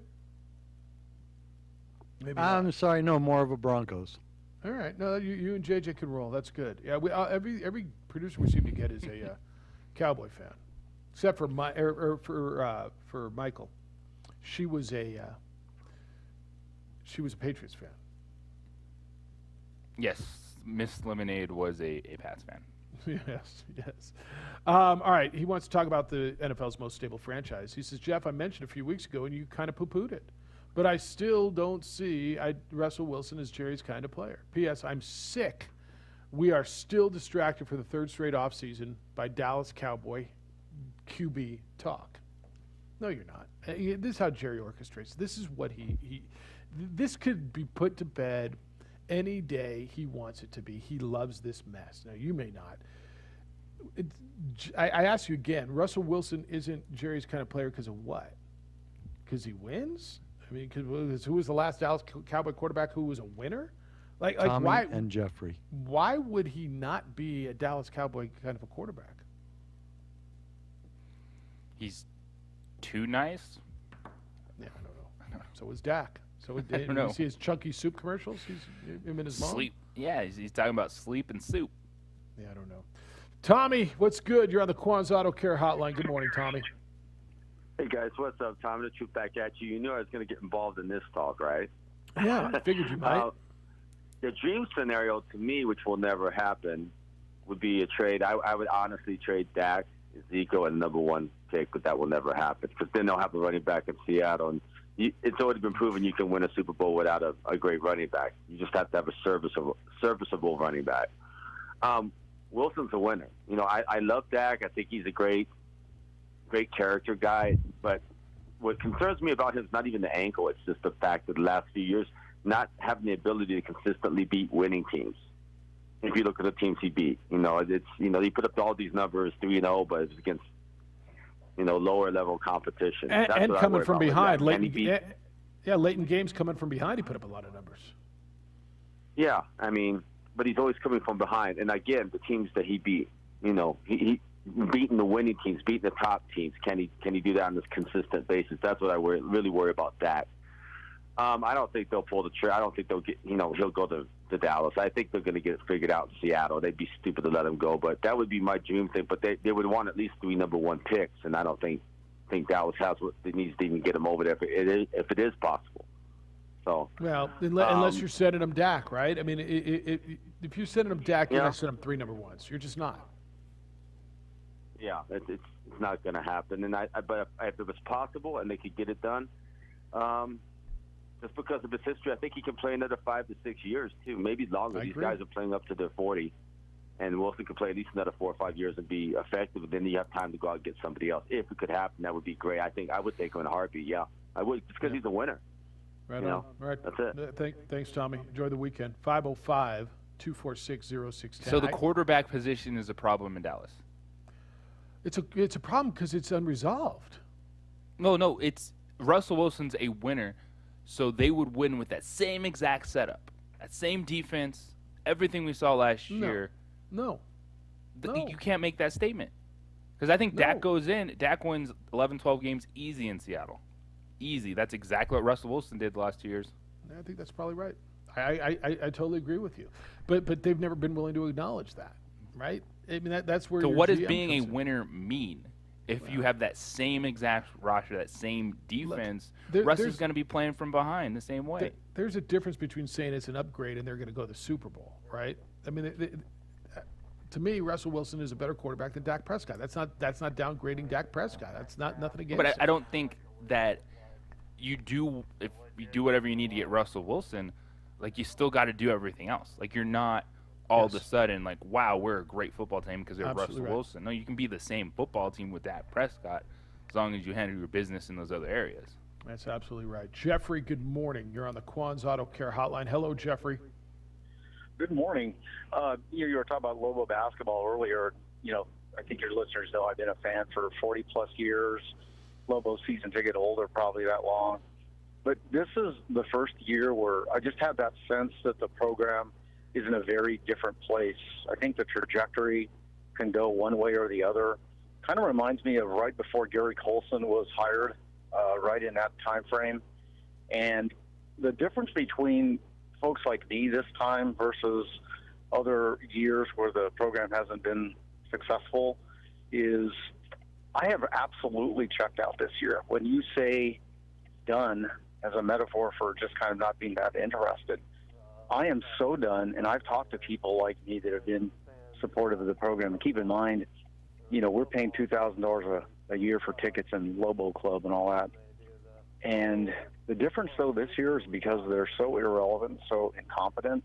And, again, it's no reflection on the character of the 18-year-old kids themselves, but as basketball players, the skill level's not there, is I don't even watch the games. The only thing I do attend myself to is did they win or lose. Not only do I not watch the games, I get the journal every day, so I used to read the paper about the nuances of the game, that kind of thing, perspective from grammar. I don't even do that. And I know that's anecdotal, but I know a lot of folks like me who actually spend money, $2,000 plus a year, that have just checked out. And I think what we're looking for is a commitment from the department, the athletic department, for a winning team, whatever that means, winning, not just showing a lot of effort and they're competitive, but winning. So, yes, we're looking for a coach that has some kind of pedigree. And I know it's just one person talking, but it's my $2,500 commitment to the program. But if that doesn't happen, this will be the first year since 1968 that my family hasn't had tickets. And it's not a threat, it's just a decision, because I want to see a commitment to winning, not just a commitment to effort. And there's a big difference. And I feel like this off season, the trajectory of the program is going to go one way or the other: a winning program, a commitment to winning, or a commitment to an also-ran program. And I know that's pretty stark, but that's my perspective. You're not alone. Absolutely. Enjoy the weekend, Jeffrey. Thank you, sir. Thanks. All right, Yeah. I want to respond to that. Let's hit this break because I know we're late for it, but I want to respond. He's not alone. He's not alone. 505-246-0610. It's the opening drive. On 95.9 FM and AM 610, the Sports Animal. You could continuously cough for hours on end.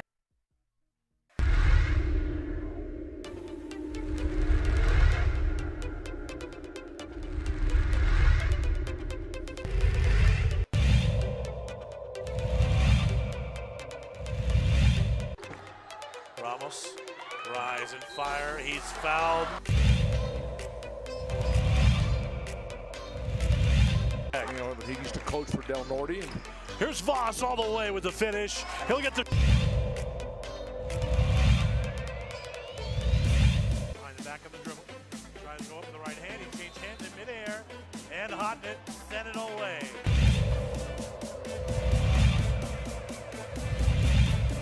Wynn doing a really good job denying Chavez. DC hasn't got the ball. Oh, Yeku. Oh!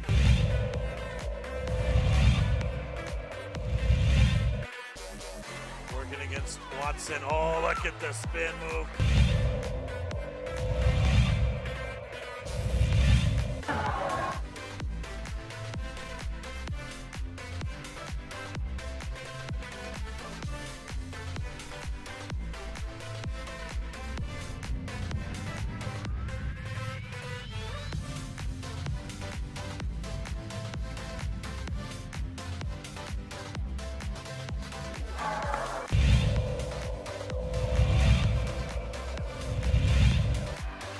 Ball's loose. DJ Bustos brings it up. Barnes Tompkins, alley-oop. How about it? That was redunculous.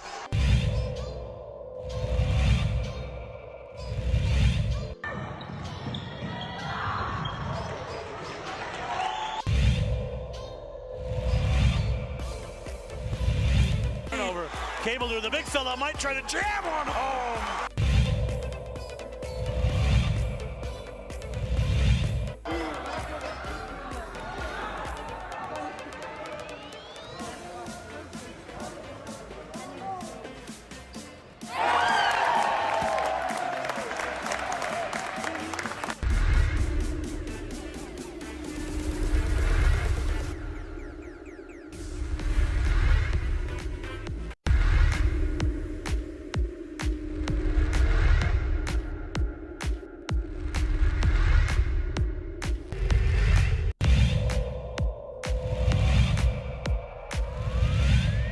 Second fielder has got 4 points.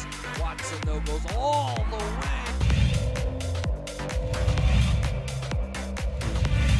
Hit the deck, I should say. Cordova tried to throw it off Romero. A 3 for...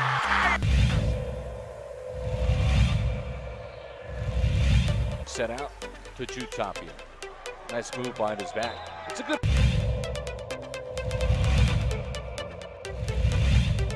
Here's Ramos, step back, high arcing,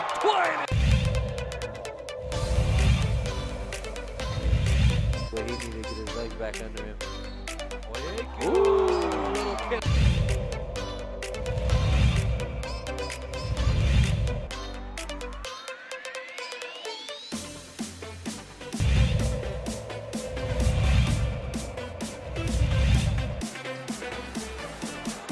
They leave it one more time. Two-hand hammer.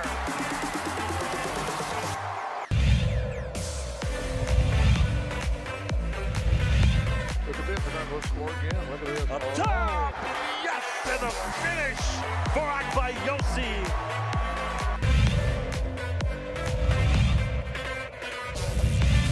Saved into the hands of Riak. Ahead of the pack to Davina Lovato. Up high, down hard for Akbayosi.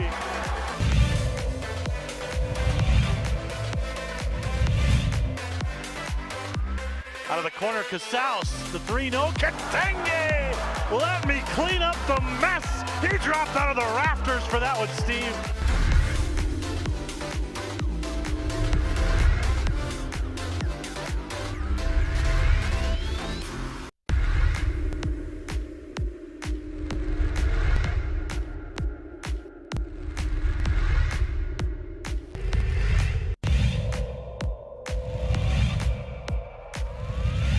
To create space. He gives it off to Rivas for the 3 and he buries it. Billy coming in soon. Double pick set for Avalos. Goes to the right. Avalos puts it up high. Window. Scores it as foul.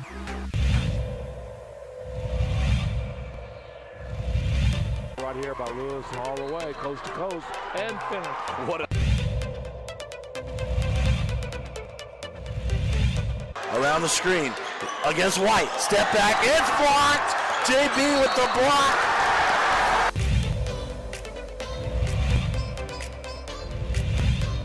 In transition, ahead to hit on for the two-hand hammer. Minutes to go, they've got a shot, they have a chance, and it's put up, and it's good! What a three that is by Jalen.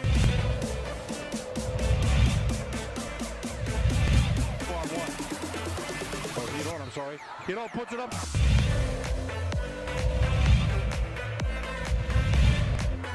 Rebound, Cowboys. Right side, David Hall. Thank you very much. If folks like what's coming from Bobcat, I didn't know Ron was on our promotion staff, but he sent this to me at jeff@sportsaudibleabq.com. If folks like what's coming from Bobcat, they can hear him growl a lot more in Eric's house Saturday and Sundays, 7 to 10 a.m. over on News Radio KKLB. And then stay tuned until 2 for Jeffrey Candelaria. And I think Jeffrey's right, he says. Lobo basketball survived the gate. They survived McKay and Davalos, so they'll get by this, but it'll take a while for those checked out folks to make a renewed commitment to the program. You could argue Rudy did a lot of good things. And the McKay, the Fraschilla hire was interesting. I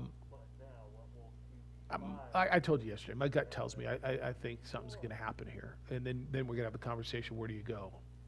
You know, every name's going to come up, from Frank Martin, who I believe was Eddie Nunez's high school basketball coach. Did you know that?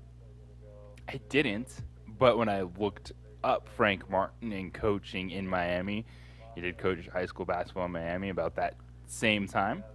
Yeah. Yeah. So that's an interesting connection. Frank Martin would excite people. But we'll if we get to that point, we'll play that game. I'm not ready to play that yet. But I think, there's people like Jeffrey who says, I'm checked. I'm not watching the games, but I am interested in the score. This is a double-pronged thing, and it goes back to what Jeffrey says all the time. It's important to get that guy back, because that guy is a financial backbone in your fan base. How are you growing, nurturing, fostering, harvesting new Lobo basketball fans?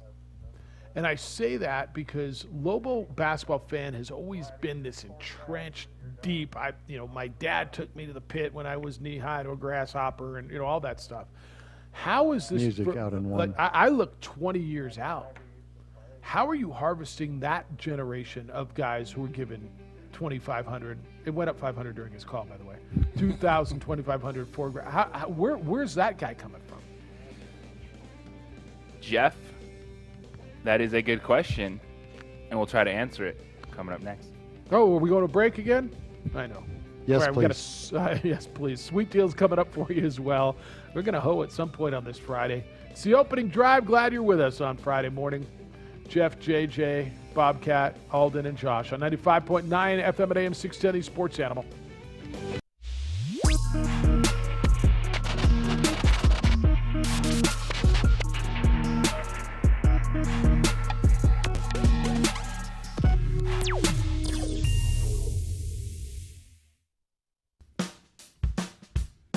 Well, I'm going to the frontier, walk up to the cashier, order up a root beer and a number one. Cover it with green stuff, one scoop is not enough. Find a booth is real tough, back by the Duke. Meet my family, meet my friends in the quirkiest restaurant I have ever been. All of Albuquerque's favorite spot, it's the Frontier Restaurant. The Frontier Restaurant is a proud supporter of ProView Sports Network.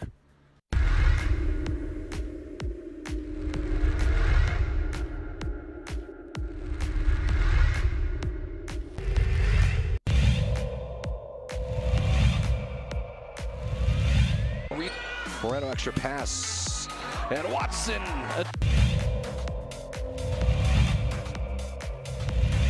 Out with it, Gallegos, and he's going to run all the way. Window, yes!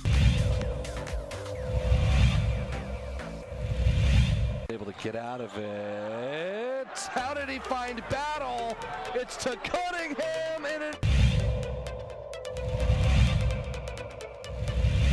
I mean, Ramos' hand. And Ramos puts it up, beats the buzzer!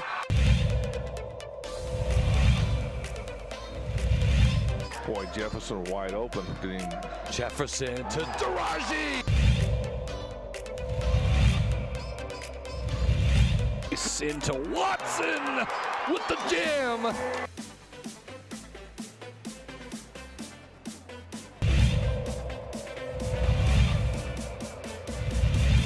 Far with the ball. Again. Another steal by Davino Lovato. And here comes Agbaiosi. Lob, two-hand hammer. You knew that was coming.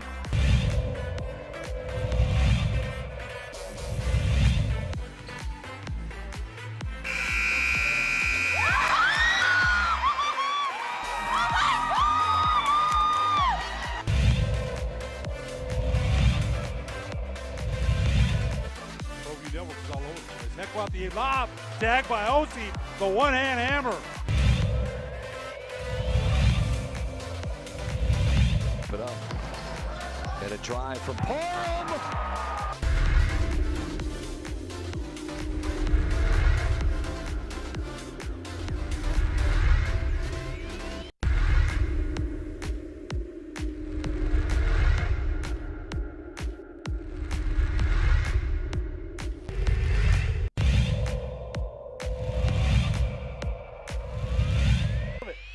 Let's see if Melfi can cash it in. He's got some protection. Deep ball. Erickson's open. Touchdown, Monarchs.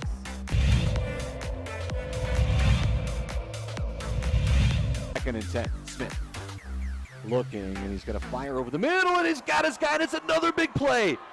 Walking away for a touchdown, Tristan Altier.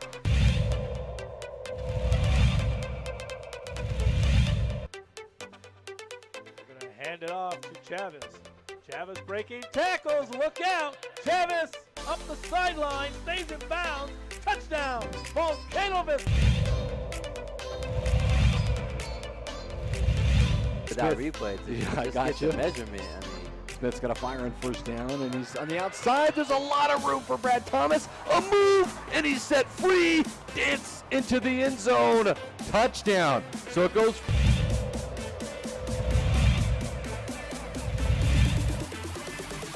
He'll run with it. Stumbling. Gets down into the end zone. And looking to throw it. And he throws it in the end zone. Caught!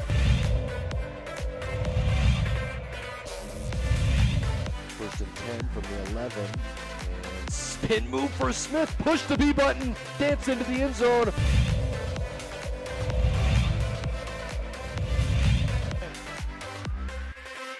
Throw it. Looking. Here comes the rush. Step it up. Pavia now running around. Being chased. Looks across. Throws it up and wide open. Ball is caught. Touchdown. Siembieda.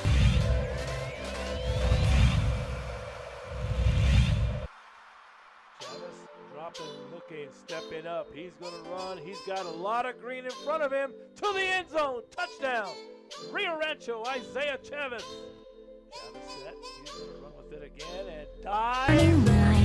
7 in the morning. 7 o'clock in the morning. 7 a.m. Where have you been? 7 a.m. Where is your brother? Now, voted the best sports show in New Mexico for 5 years running. This is the opening drive with two-time New Mexico Sportscaster of the Year, Jeff Siembieda, and JJ Buck. What up, Friday? Talking quarterbacks and Lobos and wherever else it is you want to go. Indoor events if you want to go there. On your opening drive, Jeff Siembieda and JJ Buck. Basketball last night. Maybe you caught a little college hoops. Gonzaga got pressed a little bit for the first time in WCC play. Pulled away at the end, 89-75. They beat Santa Clara, or as some of you might say, Santa Clara. How would Juan Velasco say it? Gonzaga, would it be Gonzaga against Santa Clara? Right? It almost sounds sexy. And then San Diego State, overtime in the Mountain West last night. A big Mountain West game at the top of the conference. Beat Boise State 78-66. San Diego State had a 17-point lead at one point in that game early on, 10 at halftime, and it dwindled. And boy, how about their last? Did you see their last possession in overtime where they probably should have got called for a moving pick? Matt Mitchell, forearm flex, offensive foul, and give the ball back to Boise State with 2 seconds to go, and all they could do is launch from half court. It got nerve-wracking at the end. I'm not going to lie, a game that at one point felt fairly in hand. There's no Aztec lead that's safe with that team. That's got to concern you if you're an Aztec fan. If you're Brian Dutcher, they can look really good and they can look really pedestrian. Yes, that is the major concern. Is teams are going to go on runs. It's basketball, but when you have was it 27 or 26? What was the number against the Colorado State game? It's 26. Yeah, 26. Blown a 26-point lead. 17 against Boise. Yeah, that's a high number, but Boise's a very good basketball team, so them making a run's not the most shocking thing in the world. But what you're happy about is ultimately came back, you're closing out these games, you know how to finish these games, and you avoided what could have been a terrible situation earlier in the year with the Matt Mitchell injury, and now he's back being the contributor you expect him to be. Yeah, and bottom line is you won the game. They have not played a lot of close games. I remember, what was the year, one of the Alford years, and I said this, they're winning everything so comfortably. How are they going to perform? Because at some point you're going to get into tournament play and you're going to have to play close games. And San Diego State, I mean, even when they beat UCLA, I think they beat them by double digits. They beat Arizona State relatively comfortably. Their close games were the losses at Utah State and the losses to Colorado State and their loss to BYU. So they have not really played well in close games. And if you're going to make a run in a tournament, you are going to play close games, whether it's your conference tournament or whether it's the NCAA tournament. San Diego State has not played well. Maybe this was good for them, JJ. I don't know, to find a way, because they looked uncomfortable down the stretch in regulation, just like they did against Colorado State in the game they lost. And so it's what level of concern. It's not what you want to see. All right, you had that bad moment, but are you still all in on San Diego State? So here's my level of concern with them, and it's a decent level of concern. When I have a close game, and this is where those Alford teams were good. I got a point guard that I know wants the ball in his hand and is going to get the ball where it needs to be. And I'm not sure I think Pulliam's that guy. I thought Pulliam looked really nervous. How about Matt Mitchell? So relatively good. So Mitchell, I'll give you the two plays. The full court press where he lost the ball and it got tipped out of bounds. There was a 10-second violation. And then the ball was in his hands at the end of the game, and he basically just put up his arm and ran over a defender and got an offensive foul. But I'm still going to trust that guy. Like I still want the ball in his hands at the end of the game. And it's either going to be him or he's going to find a shackle or something's going to happen. Like I trust him as a go-to guy. I struggle against with him with their point guard. Now the Aztecs, I was just reminded, did win 2 close games against Nevada. They did. They had 2 close games at home against Nevada that they did win. So I'll give them that. I just coming down the stretch, I wonder a little bit. And I think the big thing too, you look at Terrell Gomez. Can he be someone that helps in those moments? I'm sure there's questions. He's a smaller guy. Mm-hmm. I think we coming in a transfer. What was it? Cal State Northridge? Yeah, it was Northridge. Yes. We knew he was a prolific scorer at that level, and you're like, oh, this is gonna be a big boost to the backcourt. He didn't play a lot early, and I think because it's some concerns on the defensive end. But can he be someone in those moments that maybe is an initiator, can help get them through when they really need to execute? I think it's going to be a matchup thing because what are you going to need on the other side of the floor? Can he guard someone at 5'8" or whatever he is? So that's a concern. As for Boise State, honestly, in a close game, I trust them. Their ball handling was good, and they got the best player in the league. Alston is terrific. And watching his progression, they were telling me on the broadcast last night, as a freshman, that guy was averaging a point a game. Now he's probably player of the year. He is player of the year, right? I mean, it's him, not Keita. Is there somebody else that we're having a conversation about? I think those two. The guy from Colorado State, the big guy, Roddy, has been really good. Yeah, Roddy Stevens more that trio up in Colorado State, but player of the year conversation. I think the only person that could probably push Derek Alston would be Neemias Queta. And then if you just want to go to how their teams did, Boise State swept Utah State, even though Neemias Queta had some of his best games of the season in those matchups. But I do believe that Derek Alston will probably take home player of the year. Alston, Sherfield, Queta, Mitchell, Roddy, first team. Alston, Queta, Matt Mitchell, Roddy, and Sherfield from Nevada. I mean, who else am I missing? The kid from Vegas can score a lot. Why am I forgetting his name? Bryce Hamilton. Bryce Hamilton. Anybody else that? Do you think who would you put Bryce Hamilton on this team and take off? I think he's probably a second team all conference player. Am I missing anybody that should be first team? No. I mean, you got your top 4 teams even represented. With Mitchell missing some games, his performances have been fantastic in conference play. And if you're looking at San Diego State, is it Shackle? No, I'd still put Mitchell, first team over Jordan Shackle in that case. And then no doubt.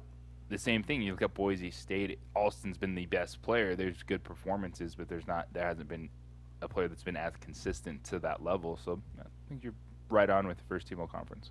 And I would go Alston is your player of the year. Coach of the year is probably Nico Medved. Yeah. Right? I mean, Colorado State's coach has done a heck of a job with that. I think they came out of nowhere. Do you remember where they were in the preseason polls? Where were they picked? No, I don't know off the top of my head. Yeah. And I'll tell you what, Steve's done a good job with that Nevada team. And they've got the same record, I think, as Utah State. Now, they don't have the same wins. They didn't beat San Diego State twice, which is, big wins for Utah State, which is really the only thing that's keeping them on the bubble right now. They've got a player, Utah State does, that you would want to see in the NCAA tournament in Queta. But honestly, I mean, aside from their sweep from San Diego State, wouldn't you say they've been underachieving this year? Well, what have they done? Yeah, when you look at the matchups, getting swept by Boise State, even though they were close games. But I do think that with Utah State, by the way, Utah State was picked 3rd in the league. It was San Diego State, Boise State, Utah State, UNLV, then Colorado State in the preseason poll. So just getting an idea of kind of the way they were viewed coming into this season. I think Utah State has done pretty good because they had a huge hole in the backcourt. You lose Sam Merrill as a first-round NBA draft pick. And I think Queta, the performance he had against Boise State, if you can get a little bit more of that going forward where he's got a focal point offensively, he's being aggressive, I think that takes pressure off their backcourt and it kind of allows them to make up for not having necessarily a go-to player in that area. Yeah. Miller's been good. Hey, by the way, has Austin, he's 2. Have you discovered the TV show Caillou yet? I think it's a Nickelodeon show. Find Caillou. Josh, you're nodding your head. Put up a picture of Caillou and Bart Miller from Utah State. I mean Brock Miller. Put up a picture of those two because that's Caillou all grewed up. 505-246-0610. It's the opening drive. Glad you're with us on ProView Networks at 95.9 FM and AM 610, the Sports Animal.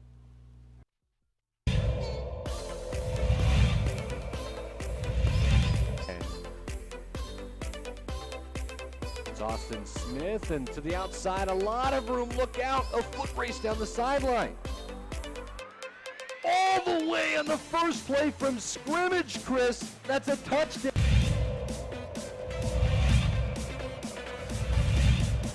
Scrambling. And great hit. He bounces off outside. Got some daylight at the 20, the 10, the 5. What an incredible run.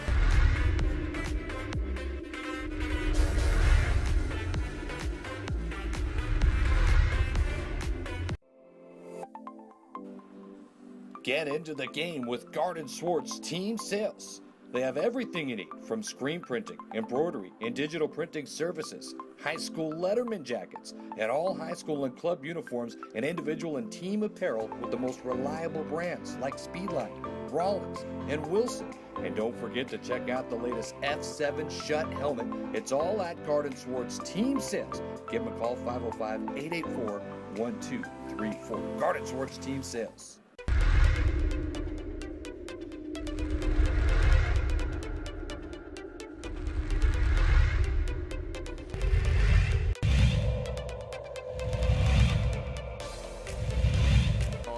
Lovato driving. They're going to count it.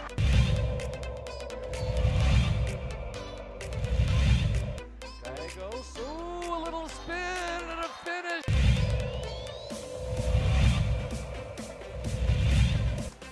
Natalia Chavez, good spin. Takes a.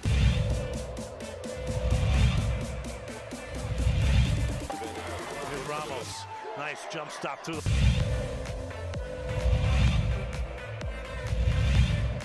Maybe gambling a little bit. Oh, there's a.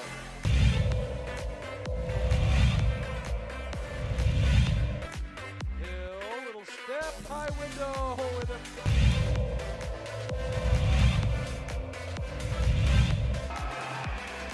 Got the second. To the middle. Here we go. 3.9. It's Cooper's going to run with it. Cooper's going to swing it out to Lowry. Portillo couldn't get it off, and Clovis goes in. It's waved off. He did not get it off in time. Portillo.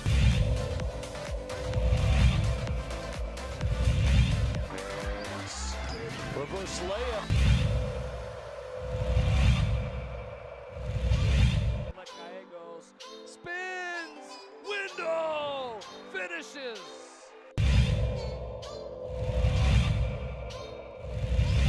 There's a run coming from lazy pass. Here comes Crawford. It might be showtime.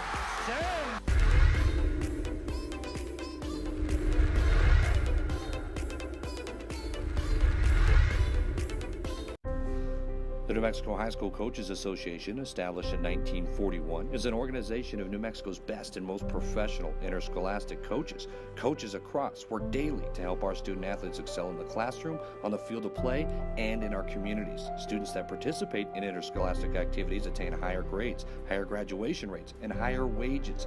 Responsible for the North-South All-Star Games, statewide Coaches Award Program, and providing multiple professional development opportunities for New Mexico's coaches. Be a great coach by coaching beyond the game.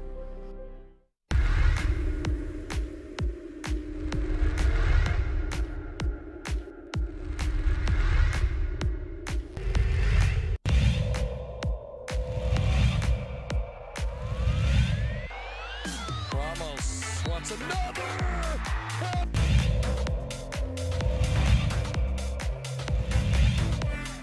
opportunity here. Martinez shoots, he scores.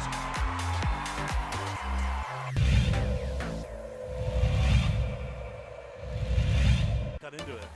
Had some nice looks at the rim. Win. Inside. They're not going to miss this one. Two-hand hammer from Murillo.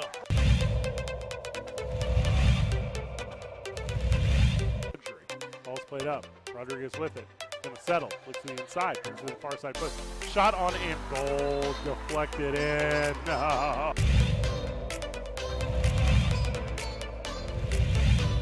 Dorian's going to go all the way. It was blocked by the rim. Get it out, says Kobe Wade.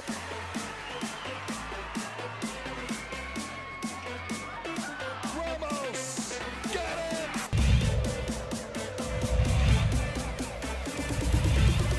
Look out. Ramos, can he chase it down? It was a freebie. Saved it.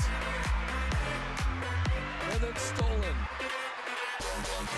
And somehow Hasbury's got it back. Handoff. Watson. Oh, yeah, buddy. Even Walpo's going to hoe. So Walho?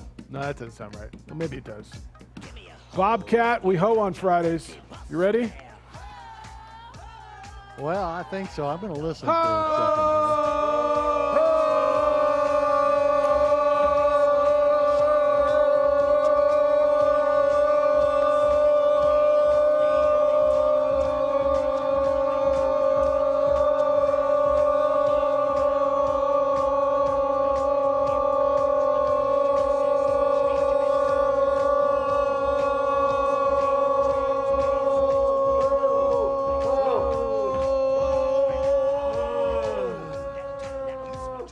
That's a blueberry pancake hoe right there.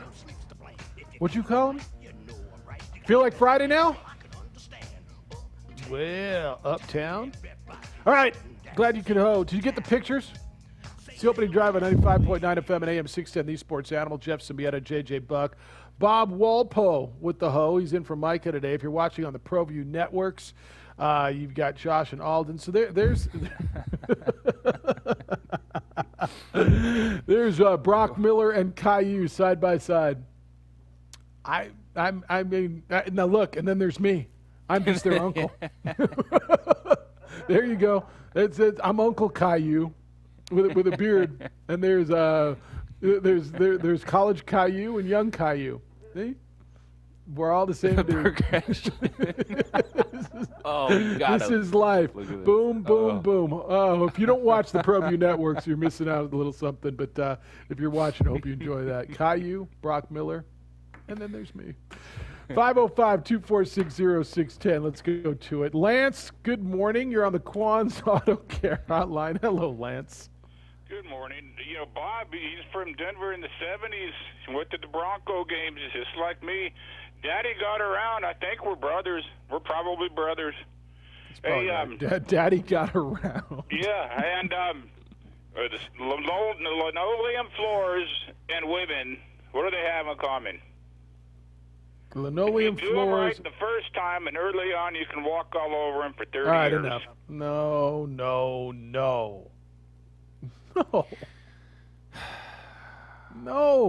Dropped. No. 505-246-0610. I hope you can do better Where's than the that. beef? All right, Bob, you're gonna get the wrath of that. But where's the beef? Where's the I beef? dumped him and dropped him. Oh, double D. Our Player of the Year of the Mountain West. Player of the Year of the Mountain West. Tellis says, JJ, the folks I was watching with Wednesday were chanting MVP, MVP every time McQuatch Malwatch touched the ball. I think McQuatch Malwatch should be the MVP of this league. All right? If you have a vote, feel free to utilize it thusly. You know, pretty soon I got to start talking to you about my my Wooden Award, my Wooden Award vote. I'm on the Wooden. Now you didn't include me on your Heisman vote, but I'll include you on the Wooden vote. Yeah, it was one of those years you're like, oh, we got to do this still. Yeah. There's places I'm really liking. I mean, Gonzaga's impressive. The kid from Illinois, I really like him. But when I get the ballot, when it's ballot time, I'll give you some input. I'll use you as an advisor, maybe. We could have that discussion. But when it comes right down to it, I'm kidding. Consultant. Yeah. Dean is in on Lobo basketball. Jeff at sportsanimалabq.com. JJ at sportsanimалabq.com. Dean says, I totally agree with the pit attendance numbers. Also non-COVID. I was calculating about a 14-16 record. The doctor's chair would have been scorching more, in my opinion, if they were here. On the lighter side, since the Sports Animal doesn't want to sponsor the pick, the next college or the next level coach, here's a challenge. I'll donate $25. What's the morning line on whether the doctor gets to ever put on the red blazer? Ooh, remember he said he had to earn it? Two interesting names out there. Billy Kennedy did a heck of a job, I thought, at Texas A&M, and Archie Miller. He's going to get canned next week at Indiana. He could do well in the Mountain West. Archie Miller's really interesting to me. Are you hearing what I'm hearing, that Indiana and the people there are finally uttering the word Steve Alford for coach? And they could buy him out at Nevada if they wanted to. I think Steve ultimately, he's been out west for so long now. What did he do? He did 8 here, 4 there, 2 there. So that's 14 years, 16 years, 8, 4, 6. It's been 18 years he's been out here. Can't be that long. But don't you think that would be the ultimate for him, the Indiana place, and bringing it back? Can you bring Indiana back? I think Indiana, when it comes to Steve Alford, it's at this point in time, like, you can bring him back. There's a lot of wow, but I don't think it's anywhere near like it would have been if they did it like 10, 15 years ago. See, here's what's really hard. The Indiana thing is in some respects identical. Seen him in that league at Iowa. Well, they did, and he wasn't bad at Iowa. No. And you can absolutely make the argument that he's become a better coach. He's won here. He's doing a nice job at Nevada. The Indiana situation is UCLA. Just in a smaller media market, but the Indiana job is UCLA. Their fans are still living in the past, just like UCLA. They believe that they're still living under the banners that Bobby Knight hung, and Steve Alford was part of that. So it's a little different for Steve. But don't you think UCLA and Indiana are like the exact same thing? They're these programs that have this incredibly rich history that I don't think are ever going to be able to live up to it again. A, because of competition throughout their league, and it's just who's doing that anymore, right? So the money would be good, Indiana would be good. Corey's coaching in Indiana now. Yeah. But don't you think, like, I don't know where Steve is, and I haven't talked to him about this, but do you think this is the right, would he want it? I mean, if finally they come around, he's wanted that job for however many years, and Indiana's kind of turned their back on this guy who was their favorite son, who was an All-America, who was a high school All-America, who was a national champion, who was an Olympian, who was Mr. Indiana basketball and played for Bobby Knight. And they turned their back on him all these years, and now, for whatever reason, and the leadership in charge there, it feels like they're leaning that way, and there's a lot of noise coming out of there. And they would buy him out of his, they could afford to buy him out of that big deal at Nevada. Is that the best thing for him right now? And I don't know. I mean, it's a lot of money. It's going home. It's the Big Ten. But man, what's different there than UCLA? And it's more pressure because he's who he is. I think, yes. Now would be the time to take the shot. Steve Alford's 56 years old. He wasn't bad at UCLA. He wasn't great. And he had 3 Sweet 16 appearances, missed the NCAA tournament 1 year, and then they had a first-round appearance in the year before his final season. Then he was let go. What was that? It was when they lost games to into the season. When they lost to Liberty. Yeah, so he was let go 13 games in the 2018-19 season. Here's a fascinating thing when you look back at it, though.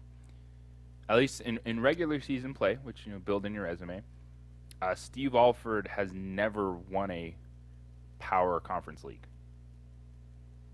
That's at Iowa or the Pac-12. At Iowa, best finish was tied for second. At UCLA, how many years? Finished second in his first season there. How many years was he at Iowa and UCLA? Was it 4 years at UCLA? 4+ years? 5 full years at UCLA, and then 5+ years. And then Iowa, it was 8 years at Iowa. All right, so in 13 years in a power, okay. So, championships are what you play for. Championships are what you're judged on. But are you judged on league championships or conference tournament championships, NCAA championship? Obviously, he's never won an NCAA championship. I mean, look, how do you judge Steve? Steve is a good coach. The Indiana thing's I mean, for him, I don't know where he is. To me, that job is UCLA, right? It's just as high expectations they're just not achievable to be consistently competing for a national championship there. I don't think. I mean, and if I'm wrong, maybe I am. Why? I guess the answer is why can't you do it there? And I would tell you, Indiana doesn't mean squat to a kid coming up today. It doesn't mean a thing. He probably doesn't know who Bobby Knight is. Right? You think a sophomore in high school right now, you say you can go to Indiana and play for Steve Alford. I think the majority of them go, where's Indiana and who's Steve Alford and what's a Bobby Knight? Definitely. But if you put Steve Alford in that situation, can you win the state of Indiana, which still has good basketball players? Is there enough there to win with? And then go from there in the recruiting process when you start building those relationships. And I think Steve Alford probably, he's thought about it a ton, about what it would be like to coach that team and where he's at in his career. If that opportunity came up now, I think he'd absolutely jump at it just to say, hey, I did it. I had the opportunity. And because you wonder if it's going to come around again, because where are you going to be, say, 5-6 years from now? At what point in time, when you start looking at Steve Alford, he's a 63-year-old coach, and he's 65, 60, just getting up there, like where he's at in his career versus what Indiana decides to do. I agree with you. I think he would take it. I just monetarily, it's if he's making $1 million a year at Nevada, he'd probably make $3.5-4 million at Indiana. It's home. It's always been a dream job. I think he would take it. I just would I advise him to, and not that anybody would come to me. I mean, what the hell? But it's not as cut and dry. Yeah. You go and you do it and you take it. Yeah. If they are finally at the point where we want to go this route, we're going to hire Steve Alford. I mean, you look back and you play that game if you're Indiana, and you're like, we're bringing the prodigal son back home. Steve Alford's here because guess what? There's always a Nevada. There's always a school like that you can go finish out if in 4 or 5 years the pressure mounts and it's a UCLA situation. Your point's not wrong there. If a guy is successful at this level, Steve Alford, Tim Miles, and they go to the power conference and it doesn't work, to your point, they can, assuming they stay clean, always come back. Steve Alford came back to this league. There's so much Tim Miles noise. It's unbelievable. At some point, I believe he's going to be back in this league and maybe here. And the Archie Miller thing. He was so successful at Dayton. It didn't work. It looks like he's going to probably be done at Indiana. I firmly believe he'll be in the A-10 Mountain West, maybe even Big East conversation, right? He's going to get a job. So, yes, your point's not lost. You're right. I think he would take the job. If you're Indiana, is that the right way to go? It feels like, hiring, it's always like a 180.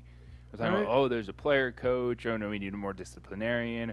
Oh, there's the alum we're bringing back. Oh, we're going outside the family for this one. It feels like Indiana would be coming back towards, all right, let's have that Hoosier connection. It feels like they've gone so many different ways, except for this way. And this has been the obvious way for the last 2 decades. Is that, right? Do you think that's the fallout from Bobby Knight?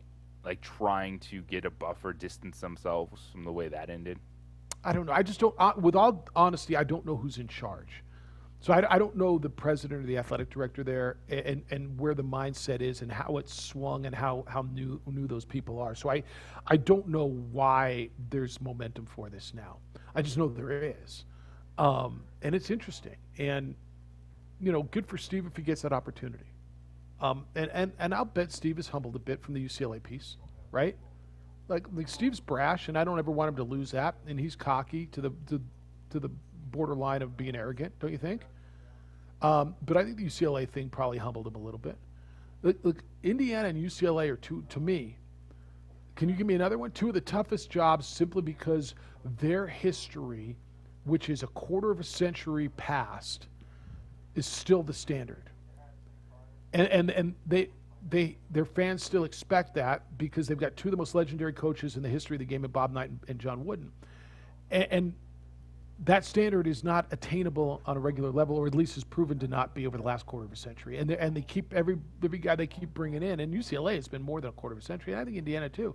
They keep bringing in guys to try to replicate that, and it's almost unfair. It is, to the term of national championship every single year, because what did Ben Howland do? He was getting to Final Fours. Like, he was getting on the cusp Ben Howland winning a national championship, and UCLA was like, yeah, we're just we're going to move on from you now. Indiana, it'd be really interesting to have a conversation too with someone that's been around that program a little bit, just where the overall expectations are, because you're not going undefeated. Like, that's not happening anymore. But that league is so damn good. The Big Ten is the best basketball league at this moment in time. You're battling Michigan State, Ohio State, Wisconsin on down the line, but I think you feel that you have a good enough program that you should at least be consistent in those battles. Yeah, I want to continue this conversation on the other side. 505-246-0610. Your thoughts, because I think this might be when it finally happens. Hey, you spend tens of thousands of dollars on a new vehicle, and the roads are beating it up. The roads you drive on have things that are not good for that new vehicle. Rock chips, salt, bugs, dust, tree sap, they all attack your paint job. On the Spot Automotive Detailing are the experts in applying ceramic coating. In the last 5 years, that's how long it will last, 5 years, and it's the best protection for your vehicle's paint job. On the Spot doesn't just clean your vehicle, they protect it. The number is 505-859-2859, or you can visit them at otsdetailing.com. They come to you. You don't drive it. Like yesterday, I had to take my car in for service, JJ, and I sat there for 2.5, 3 hours, 4 hours, whatever. It was a long bleeping time while they fixed my car. No. On the Spot comes to you. They are in your parking lot, in your driveway, detailing your vehicle. And when they're done, the stains, the spills, the smells, the pet hair, the junk is all gone, and it looks like the day you took it off the lot. Feels like the day you took it off the lot. Drives and smells like it. Call On the Spot Automotive Detailing at 505-859-2859. Or visit them at otsdetailing.com. College basketball. Get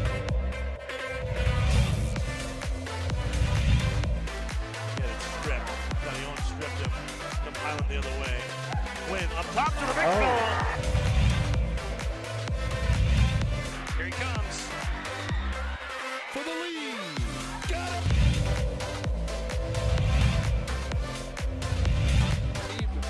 What a great game plan. Look at this. Agbayosi throws it down.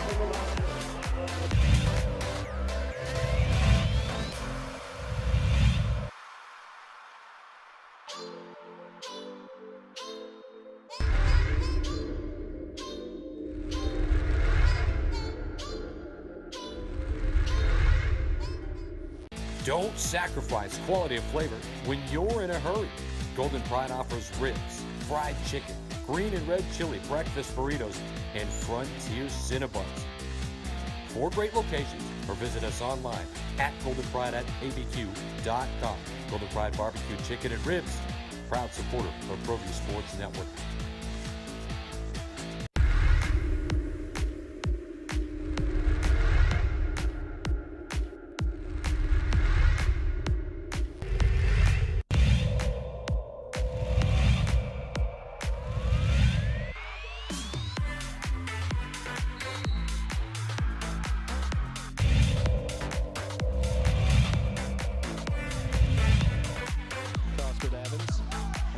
that ball stolen. Jeremy Segura. Forward dribble, spin cycle, up and under move. What a pass, wrap around pass. Harris, the Gates, the long bomb, 3 ball.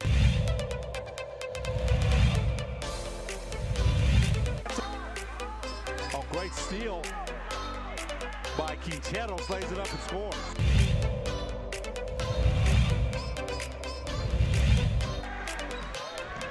Cahola, a little jump step in the... And look out, here comes Agbaiosi. Crawford set.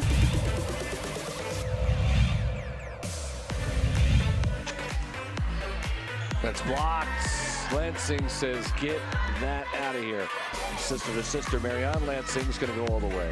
Turnaround.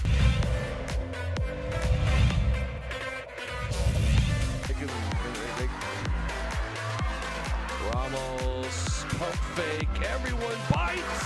Ramos hits.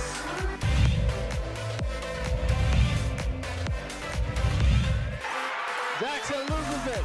Taylor Bond back, alley-oop, put it down. Dunkalicious, how about it?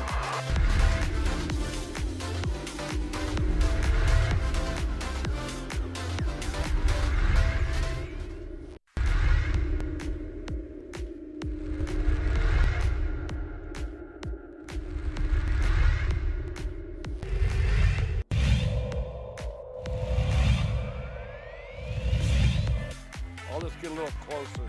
Oh, instead it's a gorgeous pass. Here's what Hill's gonna just shoot it. He's going to go all the way. He's gonna fire at the buzzer and he hits.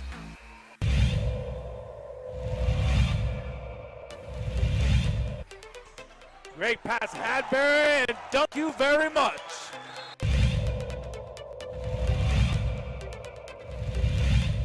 Tie in the district. Inside, fly, Eagles. Chavez uses some athleticism. And then Morris down low, able to finish. You called it, Steve, in 10 seconds. And look at this, stripped, stolen Watson. Christian Lucero beats the buzzer. Here's Ian Chavez, the sharpshooter. Got it. Could have said that any better. He answered the question. He On got a another steal one. at the buzzer. Back to back for Chavez. To the paint. Medina from the volleyball lines. Medina wants another one from deep. Oh, he wants 10. Give him 10.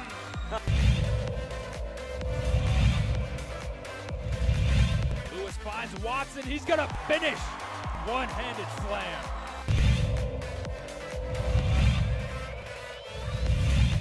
Vista, but just all the different scenarios we can see potentially play out ahead of the state tournament.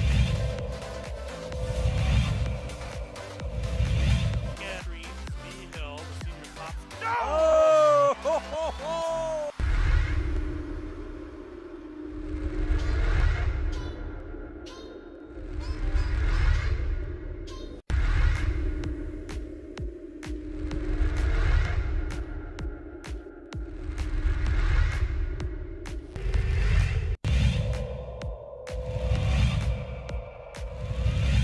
Played over to Madrid, plays it across the box off the dasher. It's settled. Shot up by Garcia. Trickles in, goal.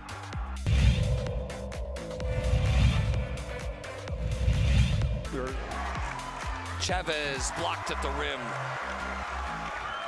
And here's Dorian Lewis to Watson. Shot on and just wide, big deflection, goal.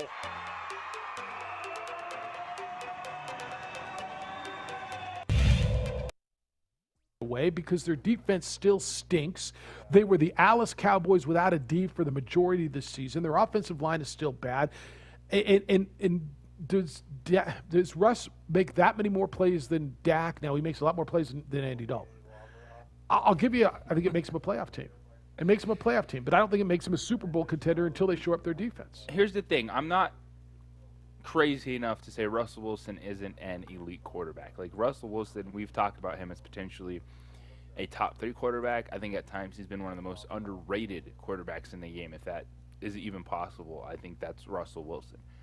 But Russell Wilson was upset because he was getting sacked, and he had to make plays on the run.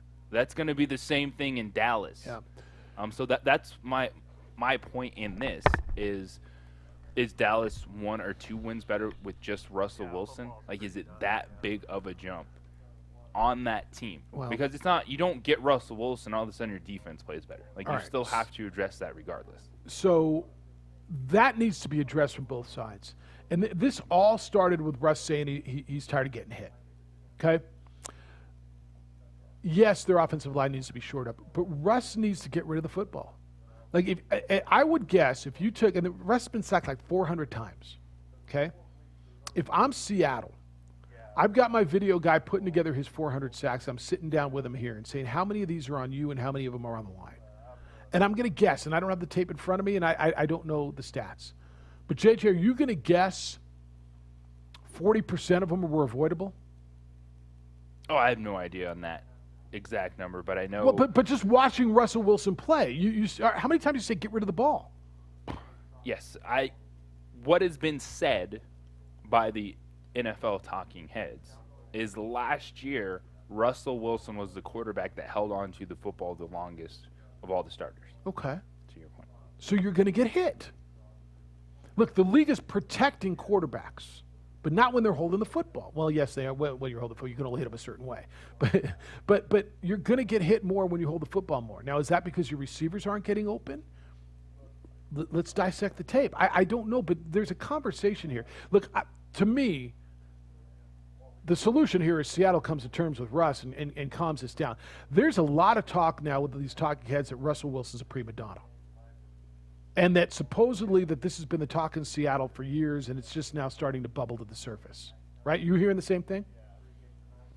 Yes, that was the storming out of the meeting report that came out yesterday. Yeah, in The Athletic. So is there something to it? Russ wants to let Russ eat and let him throw more. That's all fine.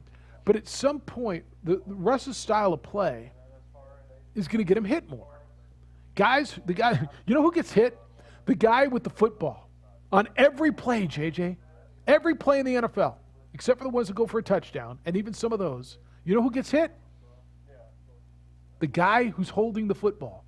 And if you're going to hold the football for that long, and so some of it's got to come down to Russ acknowledging, maybe I got to get rid of the ball. Maybe I've got to alter, adjust, evolve my style of play. Seattle, Ben, you're on the Quan's Auto Care hotline. Hello, Ben. It's not Ben, it's Dan, Jeff. Hello, Dan. He told me Ben. I'm sorry. Hello, Dan. Oh, who's the new guy? Okay. What's up, Dan? You know what, Jeff? I've been listening all morning. I'm getting ready to go into the canyon here, and I might lose you, but I think it's 50-50, you know? Yeah. I think it's 50-50, bro. It is.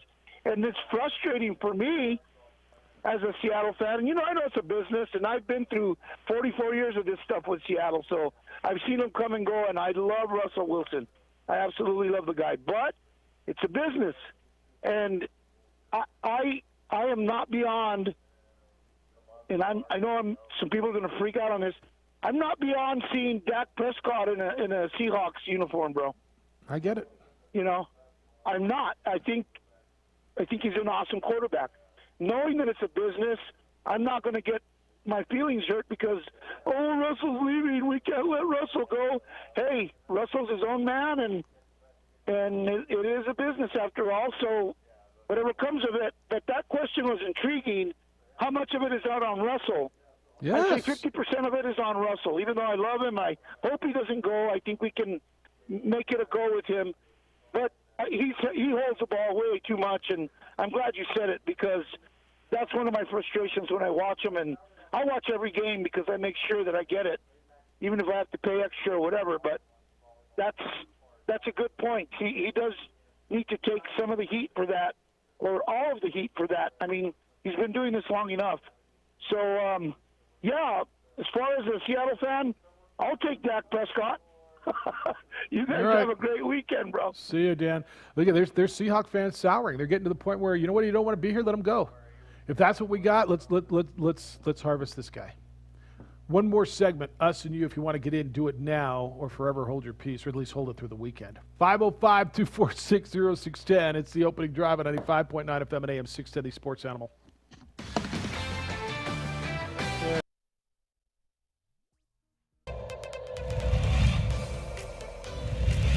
With this first field goal. Look at that. That's gorgeous.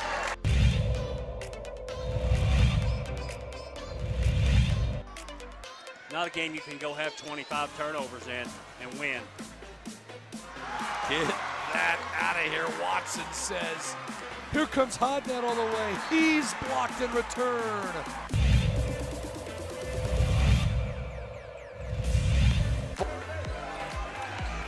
Dickey, did he get it off? He did, and he hit it.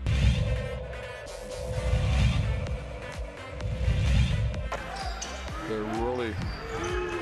Oliveras. Wild three, and it hit.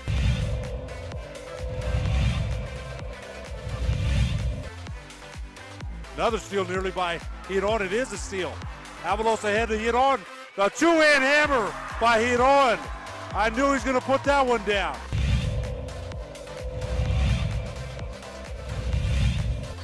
ProView Networks tonight. District mashup there. Davidson took it away in transition. Might be time for a jam. Yes. Oh!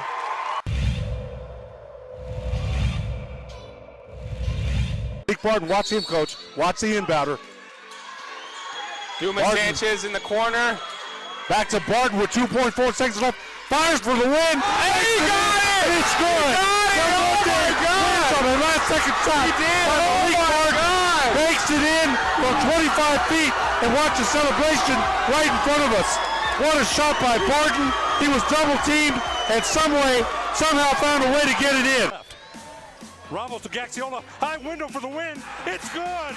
It counts. Gaxiola with the game winner for a Driscoll Heritage.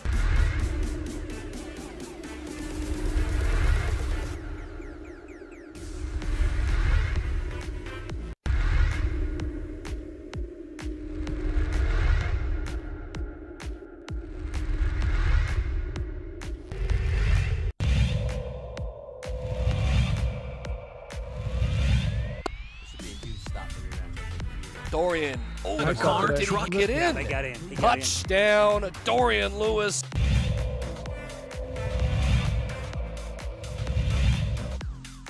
19 seconds to play. Benavides looking, still looking up the middle. It's intercepted. It's picked off by Freddie Anaya, and Roswell's season will end perfect.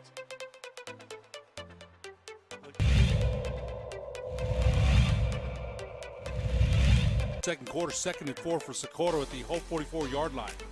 McDaniel trying, good block by Hicks. First down and more, 30, 25, 20. McDaniel might be gone. Touchdown. Wow. Touchdown for Michael McDaniel.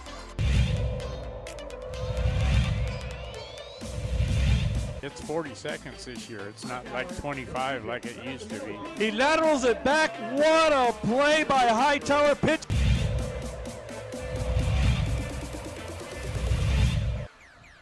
Looked like somebody moved a little bit early. Hicks, the play fake double move. He's got his receiver wide open. Caught.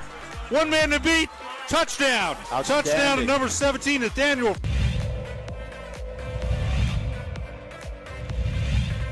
Third and 6. Big defensive play coming up here. Little trickery to Reese. See you later. Touchdown. They went for the deep ball to Reese. To the right, single receiver split to the left. Play fake, head up off the middle, it's got some room. 50, 45, 40, has one man to beat. 30, 25, 10, 5, touchdown. Touchdown, Hope. Wow. On a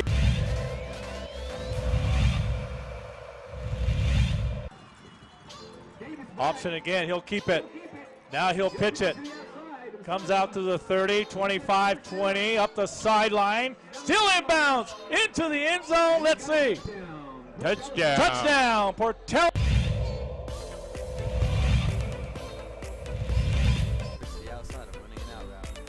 Lewis, and in the play action, looking.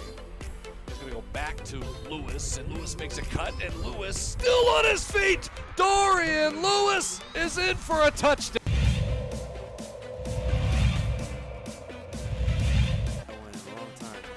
So Davison back to toss, and he's got all day. Makes one miss, and he's rolling. He's got a guy. Can he get it there? Davison to Luke Weissong. Hey, we told you he touchdown. could spin that football, and that was a throw right there. I know he's got the wind in his back, but.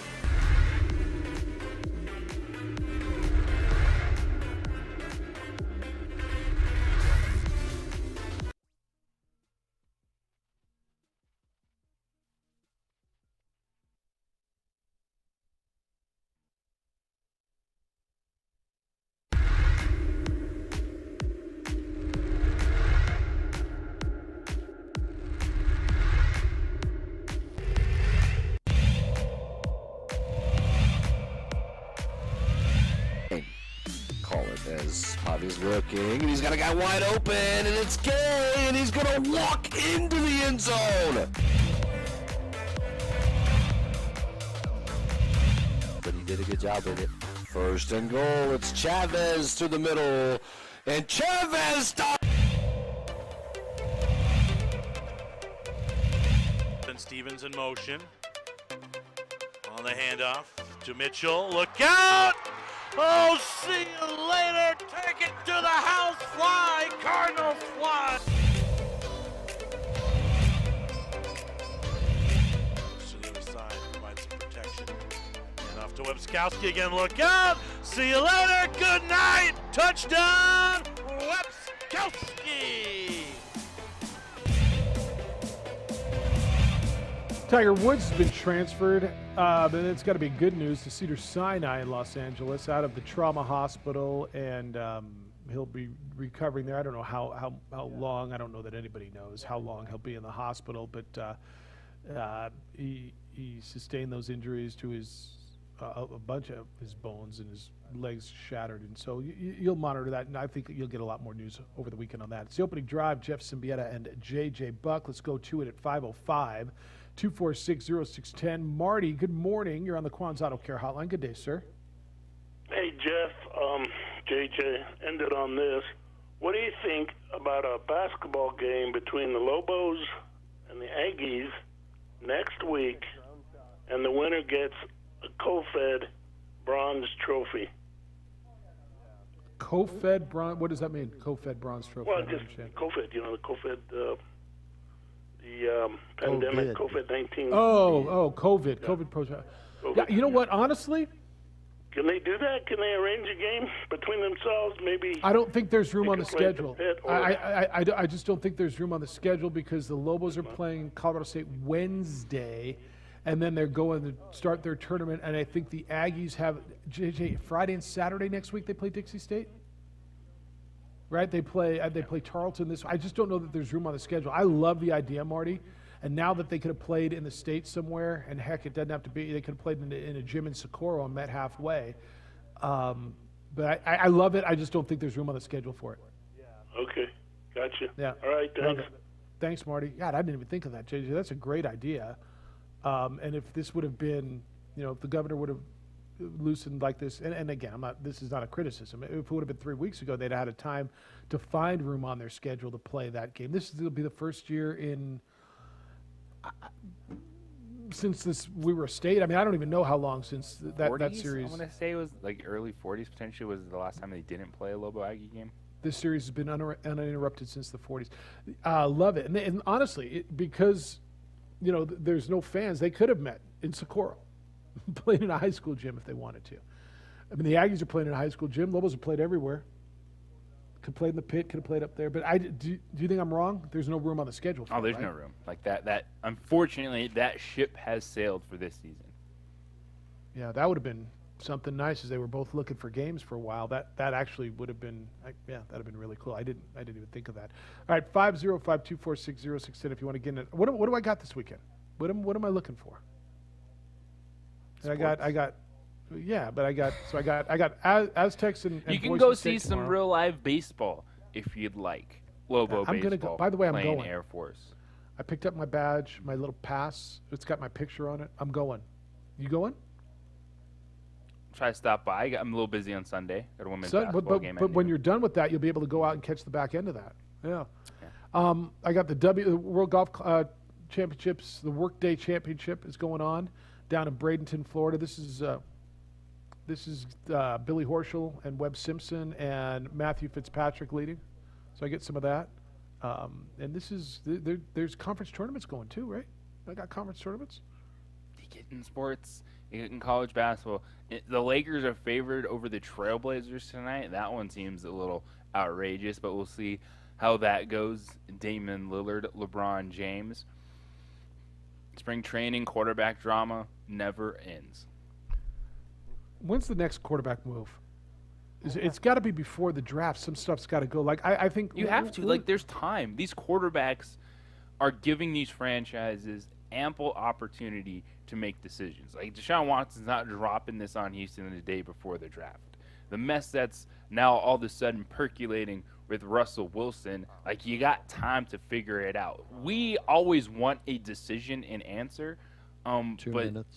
To your point, Jeff, when does it happen? Well, it doesn't have to happen until like at least probably like draft week, because you got plenty of time to figure this out, because there's not a bunch of quarterbacks sitting there on the free agent market either that are going to be taking up a bunch of these positions, because all these quarterbacks we're talking about for the most part are under contract. I heard someone tell me today that Seattle should move Russell Wilson for a bunch of draft picks and then go after Sam Darnold and bring Sam Darnold in as their guy and pair him with Pete Carroll. And I kind of went, would I rather have Sam, would you rather have Sam Darnold or Dak Prescott or Derek Carr? I'm going Dak, Darnold, Carr. I think that's right. Yeah, I think that's right. And the thing with Sam Darnold, what's so intriguing for people at the end is you feel he's talented, and there's still that carrot of, well, we don't have to pay him a lot of money for 2 years. Oh. Yeah. All right. Enjoy the weekend. Josh Alden, always great job. The Caillou piece was gold today. If you're not watching on ProView, you should. You can see it at 3 o'clock this afternoon, Comcast Channel 26. Bobcat, thanks for filling in and slumming with us today. Great to have you, and thank you for a flawless piece of work today. I think you achieved perfection. JJ, enjoy the day. Enjoy the weekend. Have a good call. Don't forget JJ Sunday afternoon with Lady Lobos basketball on the Sports Channel. Jim Rome Show is next. The Herd with Colin Cowherd is after that. Trulio and Carlisle with the Sports Bar this afternoon at 4. We're back with more award-winning radio for you at 7 a.m. on Monday. Have a great, safe weekend, boys and girls. Be kind, loving, caring, and sharing. You're clear.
As Javi's looking, and he's got a guy wide open, and it's Gay, and he's gonna walk into the end zone. But he did a good job with it. First and goal, it's Chavez to the middle, and Chavez stops. And Stevens in motion. On the handoff to Mitchell. Look out! Oh, see you later. Take it to the house. Fly, Cardinals fly.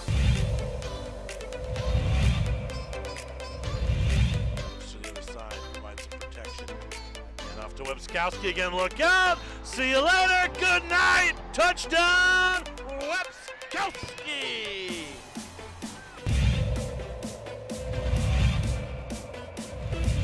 An 8. 2 receivers at the top. Harris has all day. He's going to fire to the end zone. Open man. Touchdown. Wildcats. Not a defender inside.